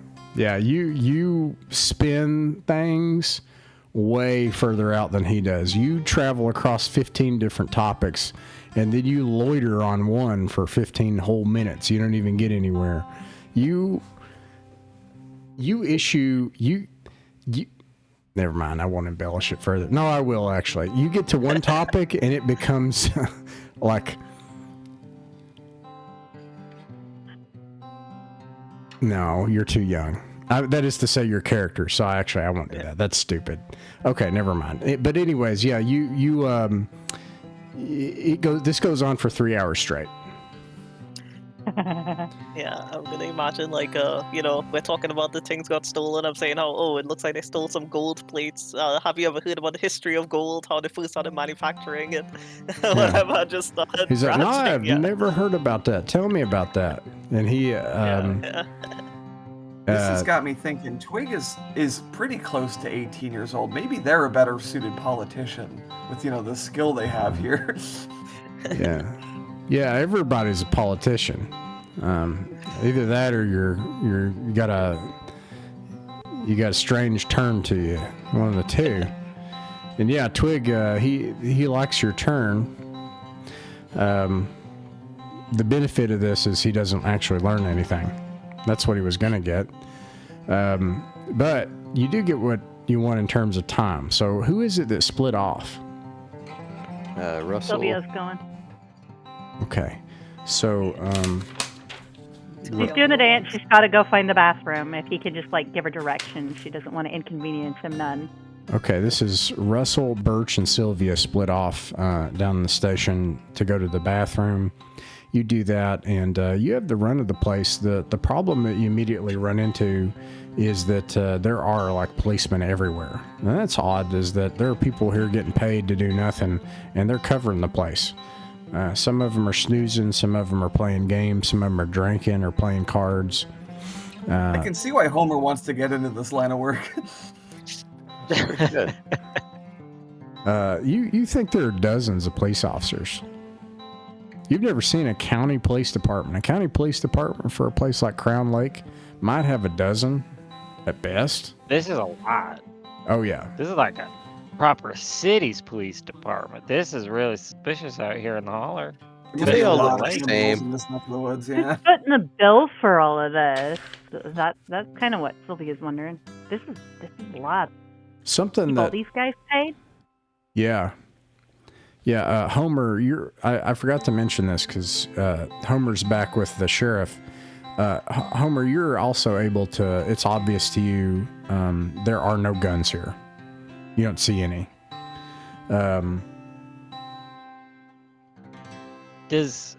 I guess from Homer's perspective, I guess since he probably at least once or twice visits his dad at like the police department and whatnot, does this kind of just look like a front? Like this is like covering something else? Like No, yeah. So actually, you're able to determine exactly what's going on here.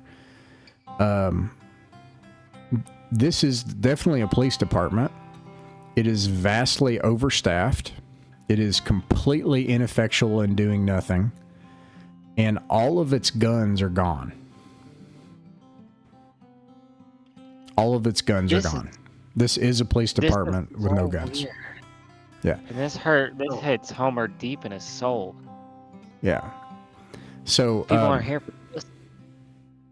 and actually, let me make sure.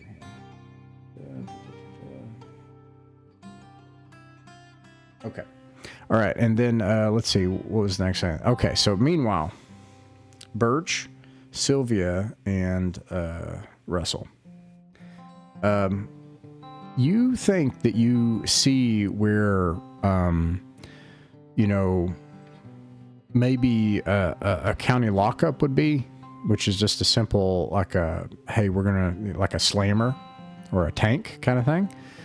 And from there, you're confident you think you might be able to find keys somewhere in there.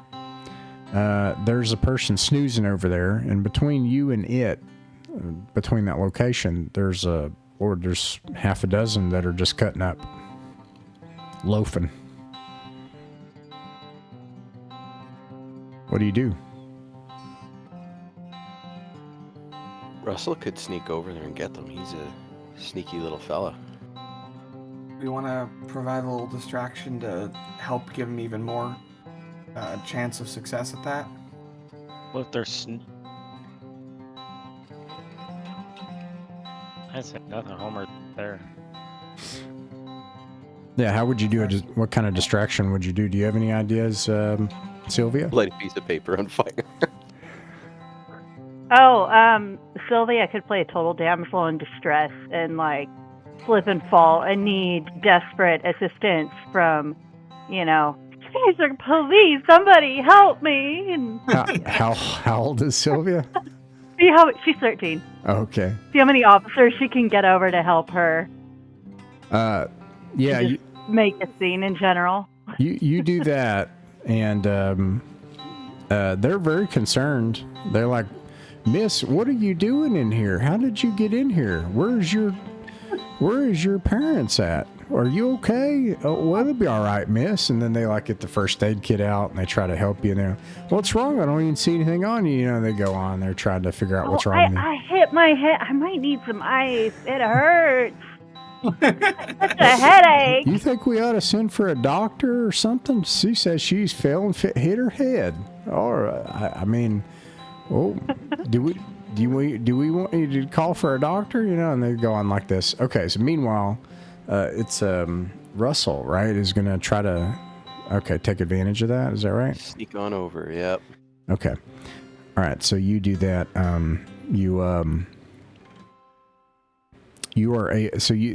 This gets the attention of the person at the desk who gets up, and you just like sneak over on the other side of the desk, and you find keys, man. You find keys. But there's a new problem. Those are the worst kind of problems. Yes. What are there, like 1,000 keys? Just grab them all. There are 1,000 keys. There are probably 200 pounds of keys in here. If you were to fill a whole sack of keys, this thing would be bigger than Russell. I was thinking of a big ring, and I was going to put it in my hat. I can't. Oh boy. Well, somebody has got something going on with keys here. There's more keys than you believe the whole world had keys before you saw this. This is suspicious. This is a really old town, right? what's your help me understand your intent? So if it's a really old town, I'm gonna have to assume that the key. There's would be no a really town old style. older than 100 years old, or 200 years old at most. So, but go ahead. He's gonna grab the strangest ring of keys.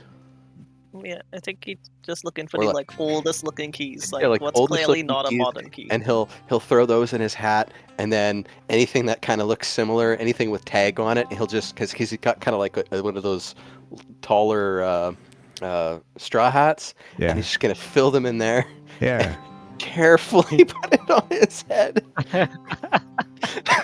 Chink, chink, chink. Yeah, clink, pushing it down so that it doesn't make the clink clink noise. All right, let's take a look. I hope you get away with this. So, you fill your hat full of old weird keys. Hat full of old weird keys. Russell. You don't know if you've got the right key or not, but we'll just move on from that, and you go clinking back with a hat full of old weird keys. When we reunite, I have to ask Russell, were they labeled or anything, or they just were all in a pile? They looked about right. That's all I needed to hear. I think if they were clearly labeled, Russell probably can't read. It does not this does not impede my absolute trust in you and your judgment anyway. This sign can't stop me. I can't read. All right. Well. Okay. So, I think at some point in the conversation, I would like to maybe turn it a little bit and ask him, so, how come everyone here seems so green at the job? Oh, yeah. Well, we had a bunch of vacancies. Yeah. I mean, how many people does this, small area need? It seems like quite a large force. Well, it's that's the budget that we got from this county seat over in Sparrowtown. Oh, yeah. Okay.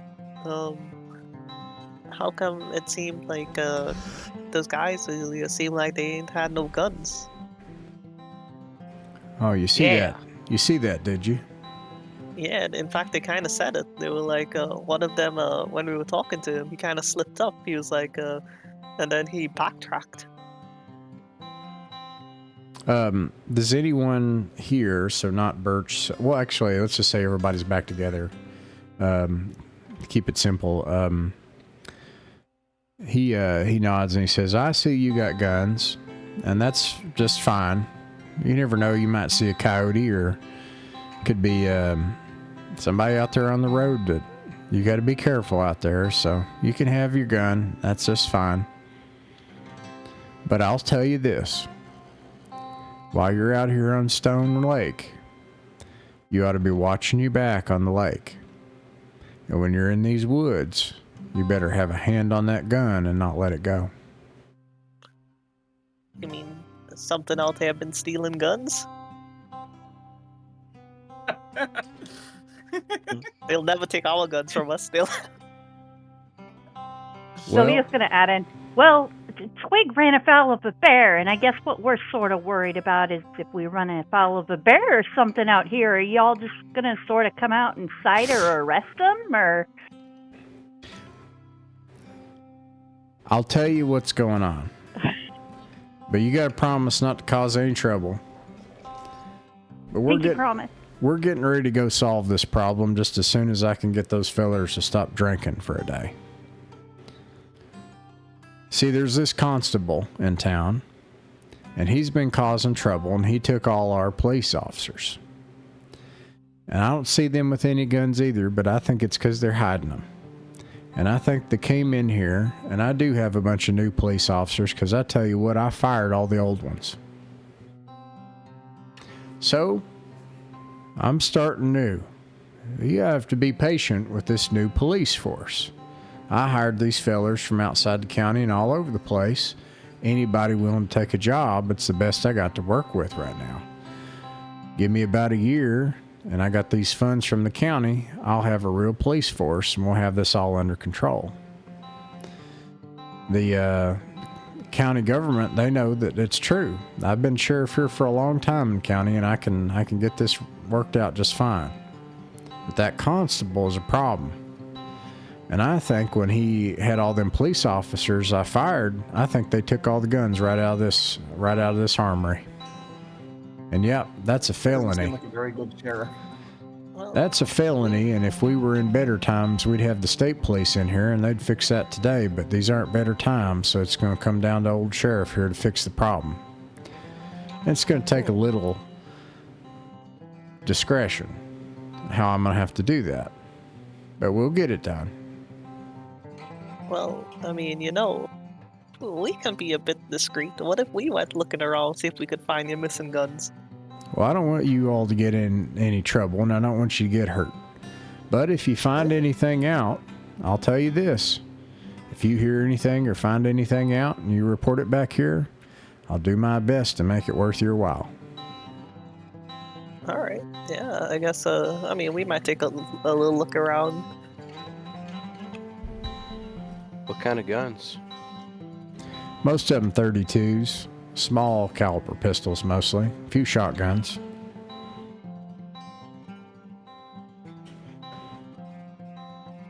And out of character, which department is this? Is this the Barrowtown constable, or is this the constable in the town by the lake?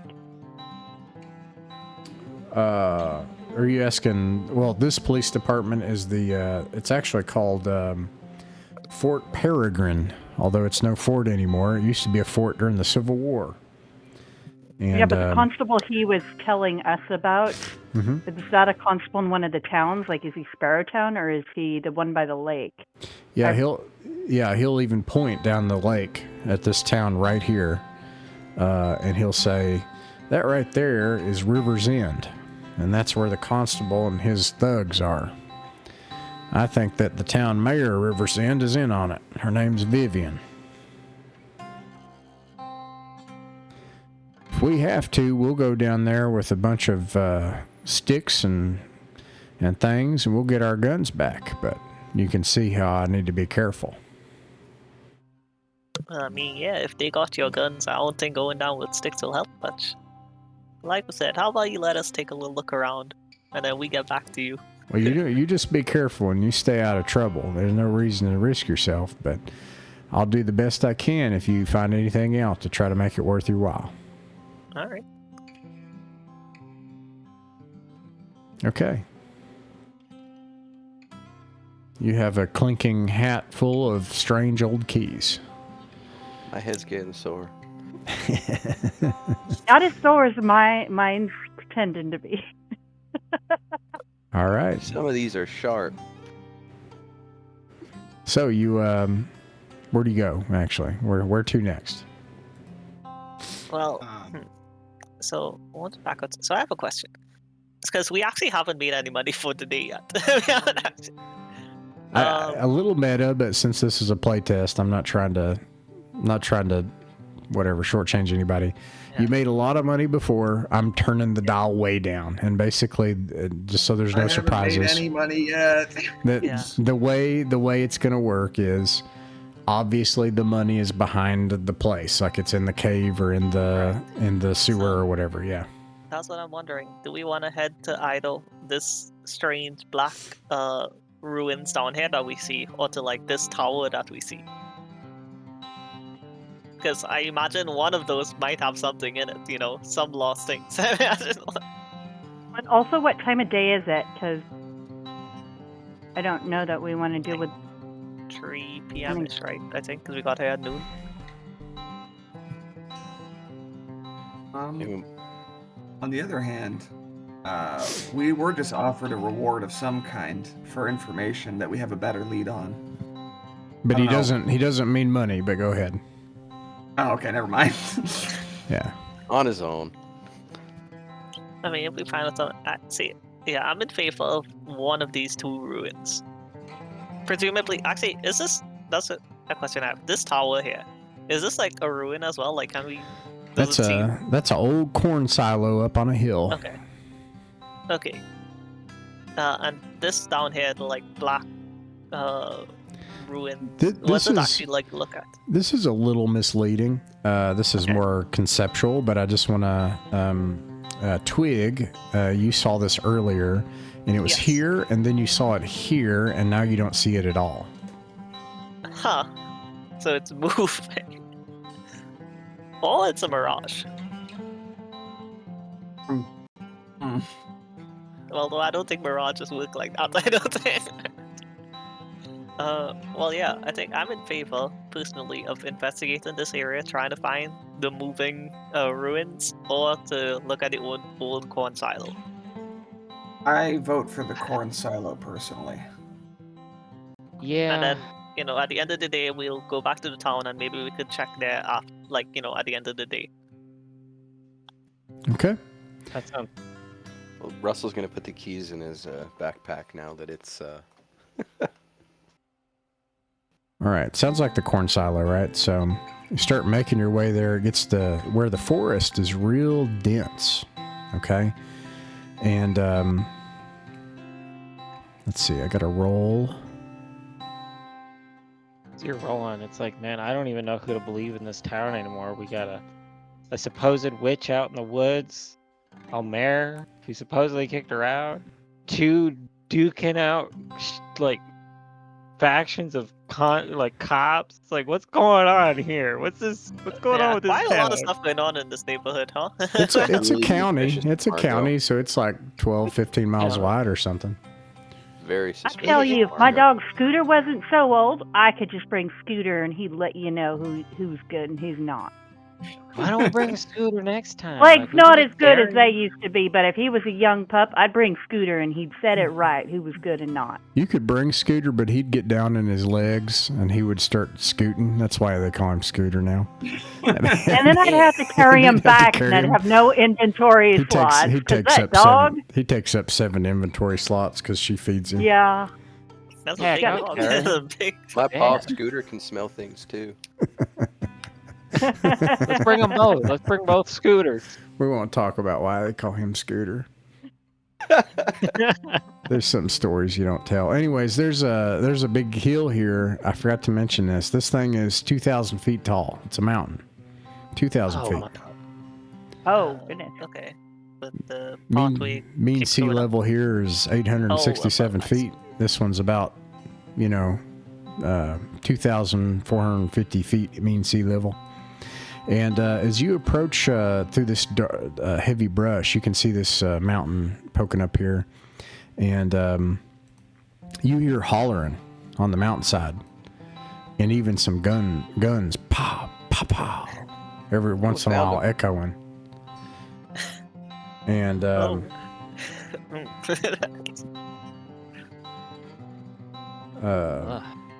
yeah, that's what you hear every so often. And anyways, and then you come up to this corn silo. It's nighttime now, so by the time this happens, whatever's about to happen here, you're either going to have to stay out at night or you're going to have to go back somewhere to a house or a town or something, right? Okay, so you get to the corn silo, and something happens.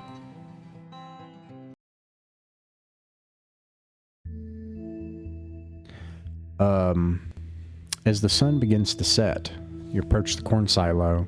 You hear nearby clinking and then clattering, clack clack clack clack clack clack clack clack clack clack clack clack clack, like clack clack clack clack clack. Do I have anything that can clack like this?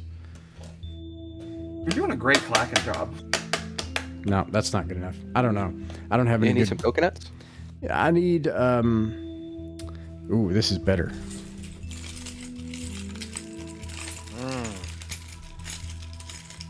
I take those.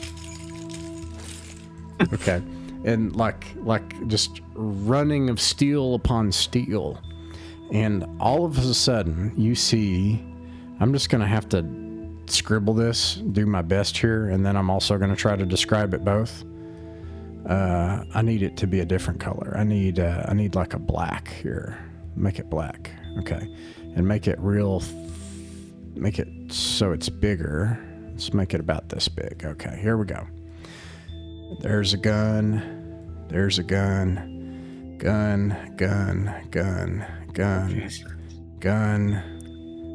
Big shotgun. Is a gun golem? Multiple shotgun eyes. It sounded like a gun golem. Gun. Gun. I was gonna make a gun golem joke early. No. Gun. And it's got You're these. telling me the guns stole themselves? You're telling me that? Gun. And here I was hoping that gun, was just your keys in your backpack, gun. Russell.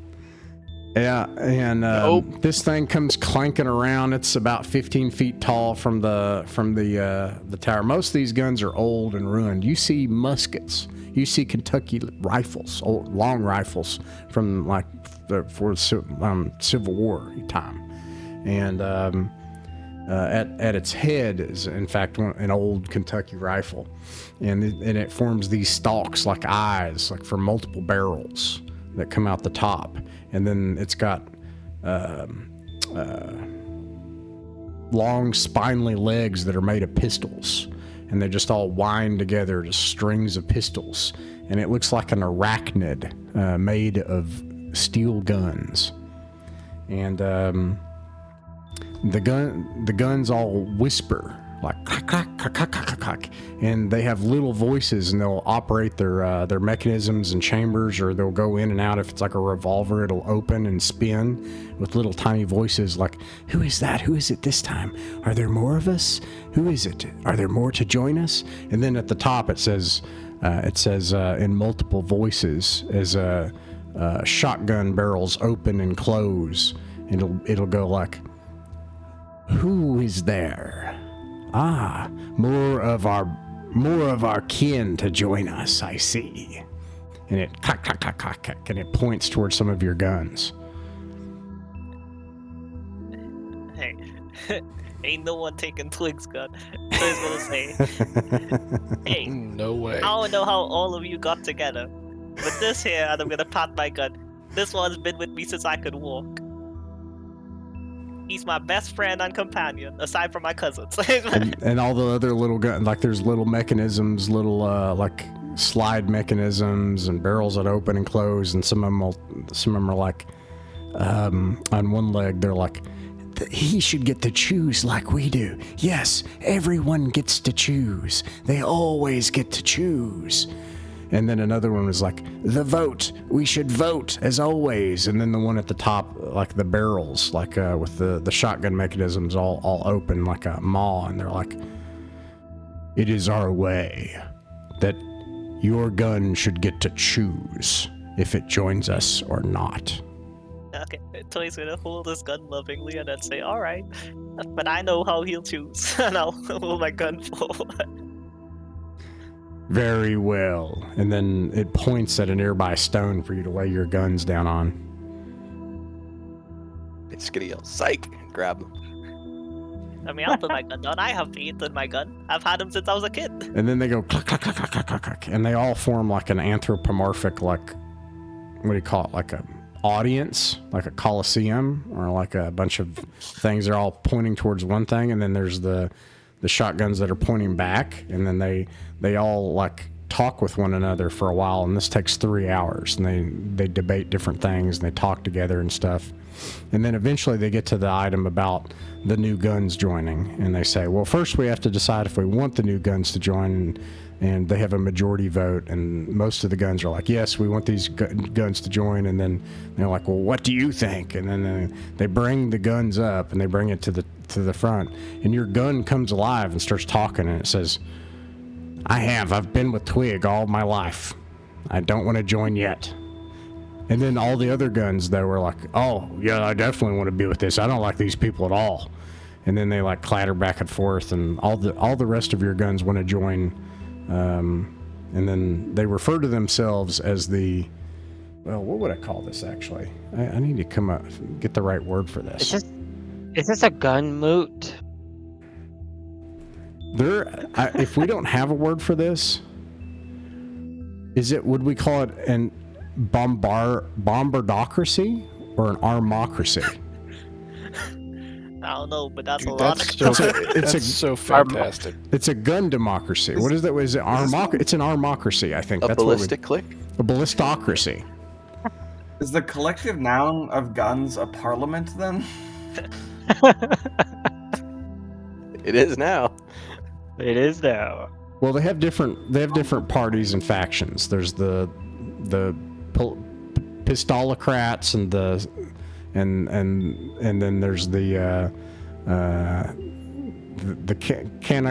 canonocrats, and like there's different groups, so I don't know. They probably have different words and names. A conservative bloc is like fully anti automatic weaponry and whatnot. Yeah, there's they all have different. They're all going for different things, but nonetheless, and I think they call themselves the Armocracy. Actually, I think that's the closest word I can come up with. I think that's good. And anywho, they vote the other guns in, but but Twig's gun does not want in, and they respect the consent of Twig's gun to stay out of the Armocracy as a citizen. But your other guns stay unless you try to take them back. Are we allowed to try to convince them? Yeah, they will invite you to the floor if you want to try to speak in front of the Armocracy. Who's our best speaker? Oh. I guess that kind of depends on what would be the good kind of speaking when it comes to discussing. Which was that her turn? Not necessarily wanting to talk to all the guns, but she wants to talk to her pistol and try to I put in. would imagine it's best that each person talks to their own gun. Yeah, I want a private word with my own firearm. Some of them are one of them is like, no, we have rules against that. You can't form an independent block. You have to have this approved and blah blah blah. And like one of them gets upset about this, and another one's like, no, they haven't been approved yet, and they're not official citizens until tomorrow. It has a waiting period, and so you can't just. So they're able to do this until tomorrow. And so and this forms an argument, and they eventually have to go on like this. This actually gets to be late at night at this point and dark. Okay. Hold up. Wait, pause. We've had just a lot of time passing there while we're watching these guns. Was there anything else in this silo that would captured our interest? Is there a chance to peel away? And I don't know, if there's treasure here, I'm willing to walk away from the gun. Wait, you really want to steal from the gun politics? I imagine they don't have need for physical wealth. They're a gun golem. Well, actually, they wouldn't mind if we took it, right? You assume too much. The corn silo has been turned into an entire armocratic society where the main currency is obviously bullets. And then there are little gun houses, and they all kind of split up into different groups, and they all have different things going on. Sometimes the gun elemental is one big creature, but then sometimes each of the individual firearms break off into their little houses and go to sleep. There's three different. There's three different things going on, right? So there's the little gun beds with the little gun kids and the little gun families, and then you also have when they need to act as a decision-making body as the Armocracy, and then you have the Armocracy, which is like a insane nightmare gun golem thing that just amalgamates, and that's how they travel together and accomplish things and go get more guns. Well, then I have a question as well. If we are guests of the Armocracy till tomorrow when the final induction of our guns that want to join, could we sleep in the silo safely? Yeah, they do offer to allow you to sleep in a pile of guns and bullets. Okay. The dream. I can think of no better place to sleep. Yeah. Safest place to sleep for a while. The Smith family just had a pair of Derringers. That'd be such a little funny in here. That'd be cool. They are very security minded, and they're even little guard guns, and they will insist that you very carefully reveal all of your pockets and your backpack contents, and they want to see everything and stuff. So it would be very hard to steal from them, and the consequences are death. Yeah. I was about to say plot twist. They don't have castle law. I think You all each have a talk with your guns before they vote to join tomorrow. Now, this you're able That's to right. accomplish. You're essentially able to accomplish it because they're ineffectual and they're unable to come to a decision. You can get out with your gun by yourself and talk to it. So who has a gun and wants to talk to their gun? Like a crazy person. Yeah. Okay. No, it's family. You talk to family. You work this business out. That's true. It's like Scooter. I mean... I was going to say, my gun, you like Scooter, your family to me, and, when you grow up, if this is what you want to do, but... What kind of gun do you have? Is it a pistol? I have a pistol. Okay, it's a pistol. Okay. So, when you grow up, if this is what you still want to do, but, Scooter, you're like family, and family takes care of each other, and then, you know what, when I grow up, or you grow up, and you decide this is what you want to do, go for it, but we still need you. You're still family. You're still one of us.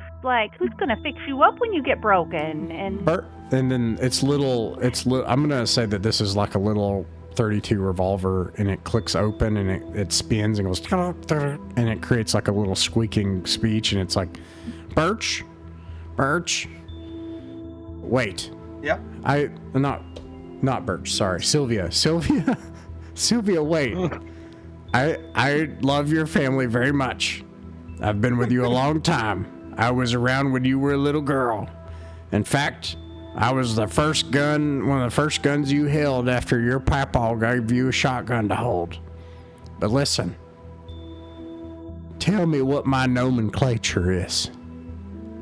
Say it. You don't know it. You don't know my nomenclature. This is my home. This is heartbreaking. Okay, well, Sylvia's going to, if this is what it really wants to do, she's going to send it off with one of the bullets, so it's not alone. So it can have its own little shooter. It has little runlets of oil and carbon come out of its chamber, and it says, I can't believe you did that for me. I'll remember, Sylvia. I'll remember, and I'll be a voice for you in the Armocracy. You just, if you ever need anything, I'm here. And it goes. It wants to join the Armocracy. Okay, what about Birch? What kind of gun do you have? I have a pistol. I don't know if you want to specify the type or... No, you do it. No, you tell me. I'm interested.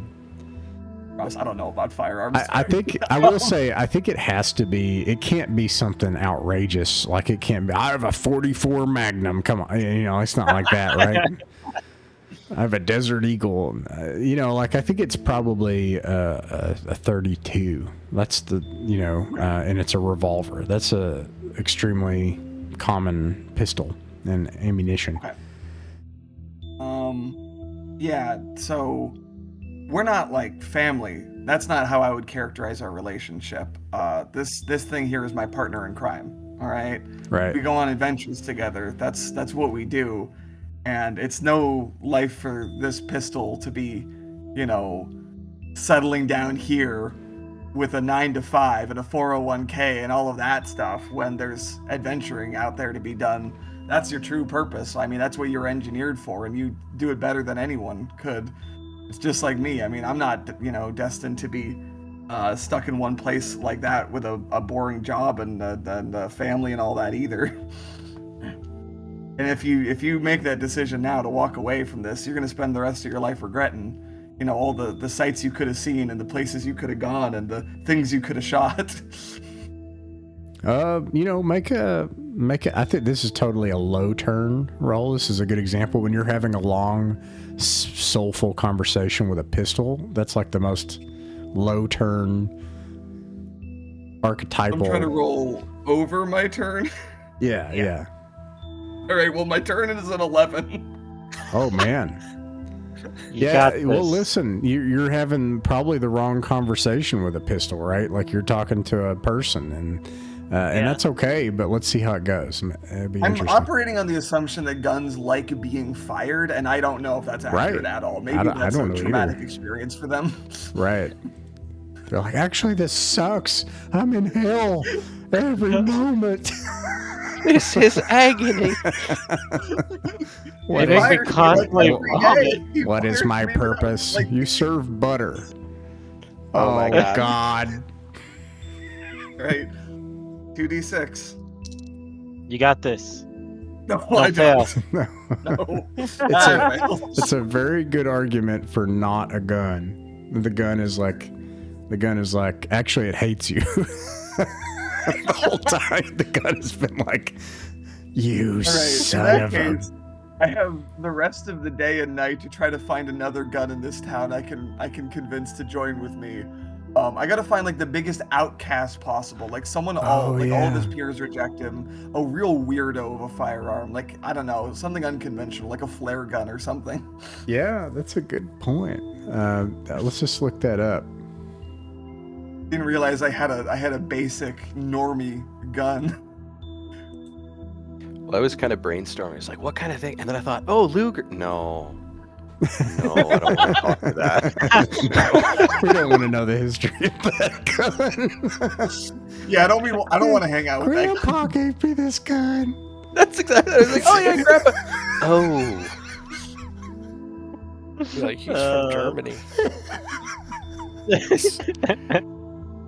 I don't think I want to hang out with you anymore. We're not gonna have that gun either. No one wants that. Either that or it came back as a souvenir. This musket. Okay, I've looked up weird guns. Although you've already beat me, this is not gonna be as weird as what you just said. This is fascinating and similar, and I want to commit to it. Actually, it takes what you just said, it makes it really complex and weird, and then you can take it in any direction you want. This gun is a revolver that's smooth bore that was only made in the Confederacy. And it's a Confederate sidearm. It's called the Lamont revolver. I'm going to look up a picture of it. Oh, yeah, the Lamont, yeah. Yeah, the Lamont. It's a janky looking, weird freaking revolver. Yeah, and it's a very buckshot, it says. It's extremely odd black powder revolver Confederate pistol. Talking about unique and weird and specific, and where are you gonna get 42 caliber cap and ball black powder ammunition? But there you go. It's also one of the coolest guns in history. Is it? I don't know anything about it. I'll be honest. I just looked up what is the weirdest gun during this time period in this place. It's huge. It's massive. It's like a. Oh, it's big too, huh? But it's not like powerful. It's just huge. I see that. It is. Like it looks like a giant peacemaker. Yeah. Like I might load this up with shotgun shells. This is a weird gun. All right, and it also like the chamber is bizarre. All right, so here you go. This is the weirdest pistol that's like, nobody will be my friend. And I'm getting old and I can't find any ammunition. And that's how I'm going to talk as long as I'm around the Armocracy. I love the Armocracy. We need to come back here more often. Yeah, pretty fun. I asked Lamont if he wants to, see the world, go on to better things, places where his value will actually be recognized. I do. I can't talk after I leave here, but I'll go with you. If you find any old Confederate sites or any old battlegrounds, you'll be able to find ammunition for me.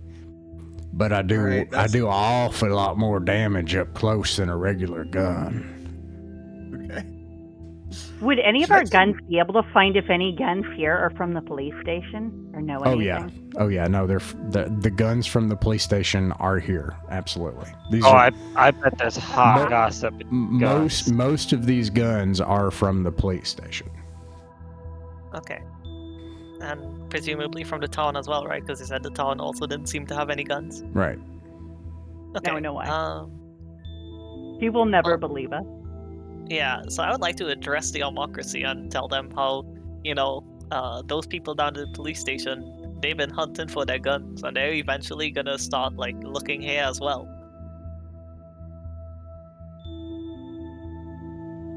That sounds like a threat. Yeah, and one of the guns says that. Yeah, that sounds like a threat. And one of them, what would this one look like? Yeah, no, take it as a warning. You know, like it's only a matter of time before somebody pokes their head around this neck of the they woods. Already been, I'm sure, and I'm gonna address and say, I know some of y'all from the town down there, River's End. Well, those folks at the police station, they're planning to attack River's End, it seems, and try to get their guns back. But obviously, you know, their guns ain't there. Y'all are here, and they're just gonna keep searching until they find you. There's a hand purse gun that's like, that's awful. We can't let them attack that town. And then another gun is like, why do we care about River's End? And I was from River's End, and I stayed in a dusty old box. Why should we care about them? And another gun's like, we did sort of create this problem.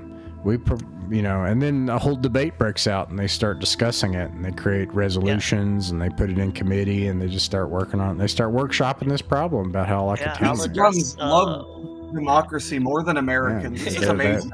I'll add one more comment for them and say, well, you know what they say, united you stand, divided you fall. I think you all show that off very well. And, if River's End gets attacked by the sheriff and his men, that's one less potential ally for you when they come here. But if you all work together, maybe you could scale off the sheriff. It looks like most of his forces quite new in town. They don't know much about how to do anything. I'm sure they would be pretty scared of you all, especially if you work with River's End to resolve this. Some of the big shotguns at the top, and they say, we'd like to call you to the stand to ask you questions. And they bring. I'll go to the stand, yeah. Okay. Or like, not the stand, the opposite, whatever that's called, I can't remember what that's called, whatever. They're approaching the pitch. The bottom line is, before you sleep in this gun thing tonight, before you go back to your uncle's porch for the week, do you tell him the truth about what you've known so far, or do you what do you change about like the police and about the town and stuff like that? I will tell them the truth. I don't believe we have any reason here to lie to them, so I'll tell them the truth. The town is planning to. The police seem like they're planning to go to the town with weapons to try to get their guns back. That, as far as I know, the town's not particularly well defended. They got their constable and former officers, but they don't have any guns, obviously, and we don't know if they don't seem to really have much weapons. They're going to be attacked by the police. I think we tell them the truth. Yeah, for sure. We just tell them the truth. Okay. What they decide to do in their democracy, I mean, that's up to them. We're just a bunch of kids at the end of the day, for the most part. There's two things that we want before we would intervene. And if we could be helped with it, we'll take the risk. Either by trying to scare them off or talk to them. Not many people want to talk to the Armocrats.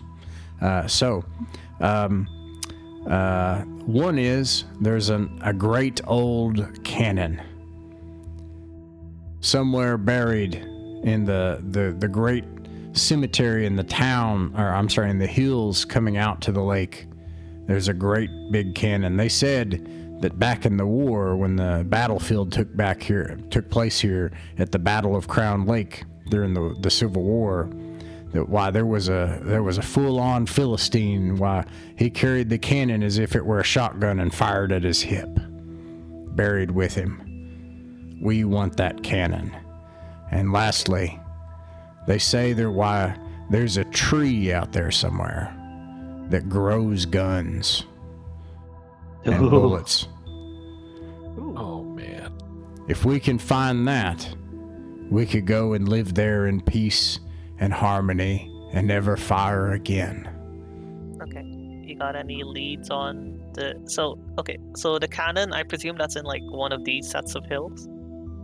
Yeah. On the way, he said on the way in, which is like right there, yeah. Okay. And then I'll ask him if they have any leads on the tree, Maybe we could take a look around. It's I mean, somewhere. it sounds like a promised land, kind of like mythical place. It's I somewhere. mean, also we're talking to and one of the guns is really religious, and he's like, well, "Don't make a joke about it. It is the promised place." And there's actually like a gun religion. They believe it is the promised place for them. And there's a, they say it's at the top of Mount Dolores. Somewhere on Mount Dolores is the tree of guns. Okay, so somewhere up in this mountain. Yep. Well, we could hear shooting from over there. You know, one tree. Didn't we hear shooting from over there earlier, though? Yeah, we did hear shooting from over there. And with that, you rest, and we've run out of time. So you rest at the Armocracy for the night, and then head back to your uncle's, and that ends our adventure for the night. Mythic Mountains RPG is a private online play club that focuses on folk RPGs. Folk RPGs are the games that belong to all of us. They're what actually happens at a table between friends. It's their voice that has the authority on what is fun and what works for them. Weekly, we upload our games to allow others to sit in with us. The channel isn't monetized. We don't own the artwork, music, software, or games shown in these actual plays, and you can find links to their authors in the description. Like, subscribe, and share if you wish, or don't. Just like games in person, you're welcome to pull up a chair, sit in, and watch some of our games. No performances, no fancy equipment, just regular people playing folk pencil and paper role-playing games and having a good time. We hope these games will prove a source of enjoyment to anyone just wanting to listen in, anyone looking for examples of how actual groups run and play folk RPGs, and most importantly, if you haven't found your group yet, you're welcome here at ours.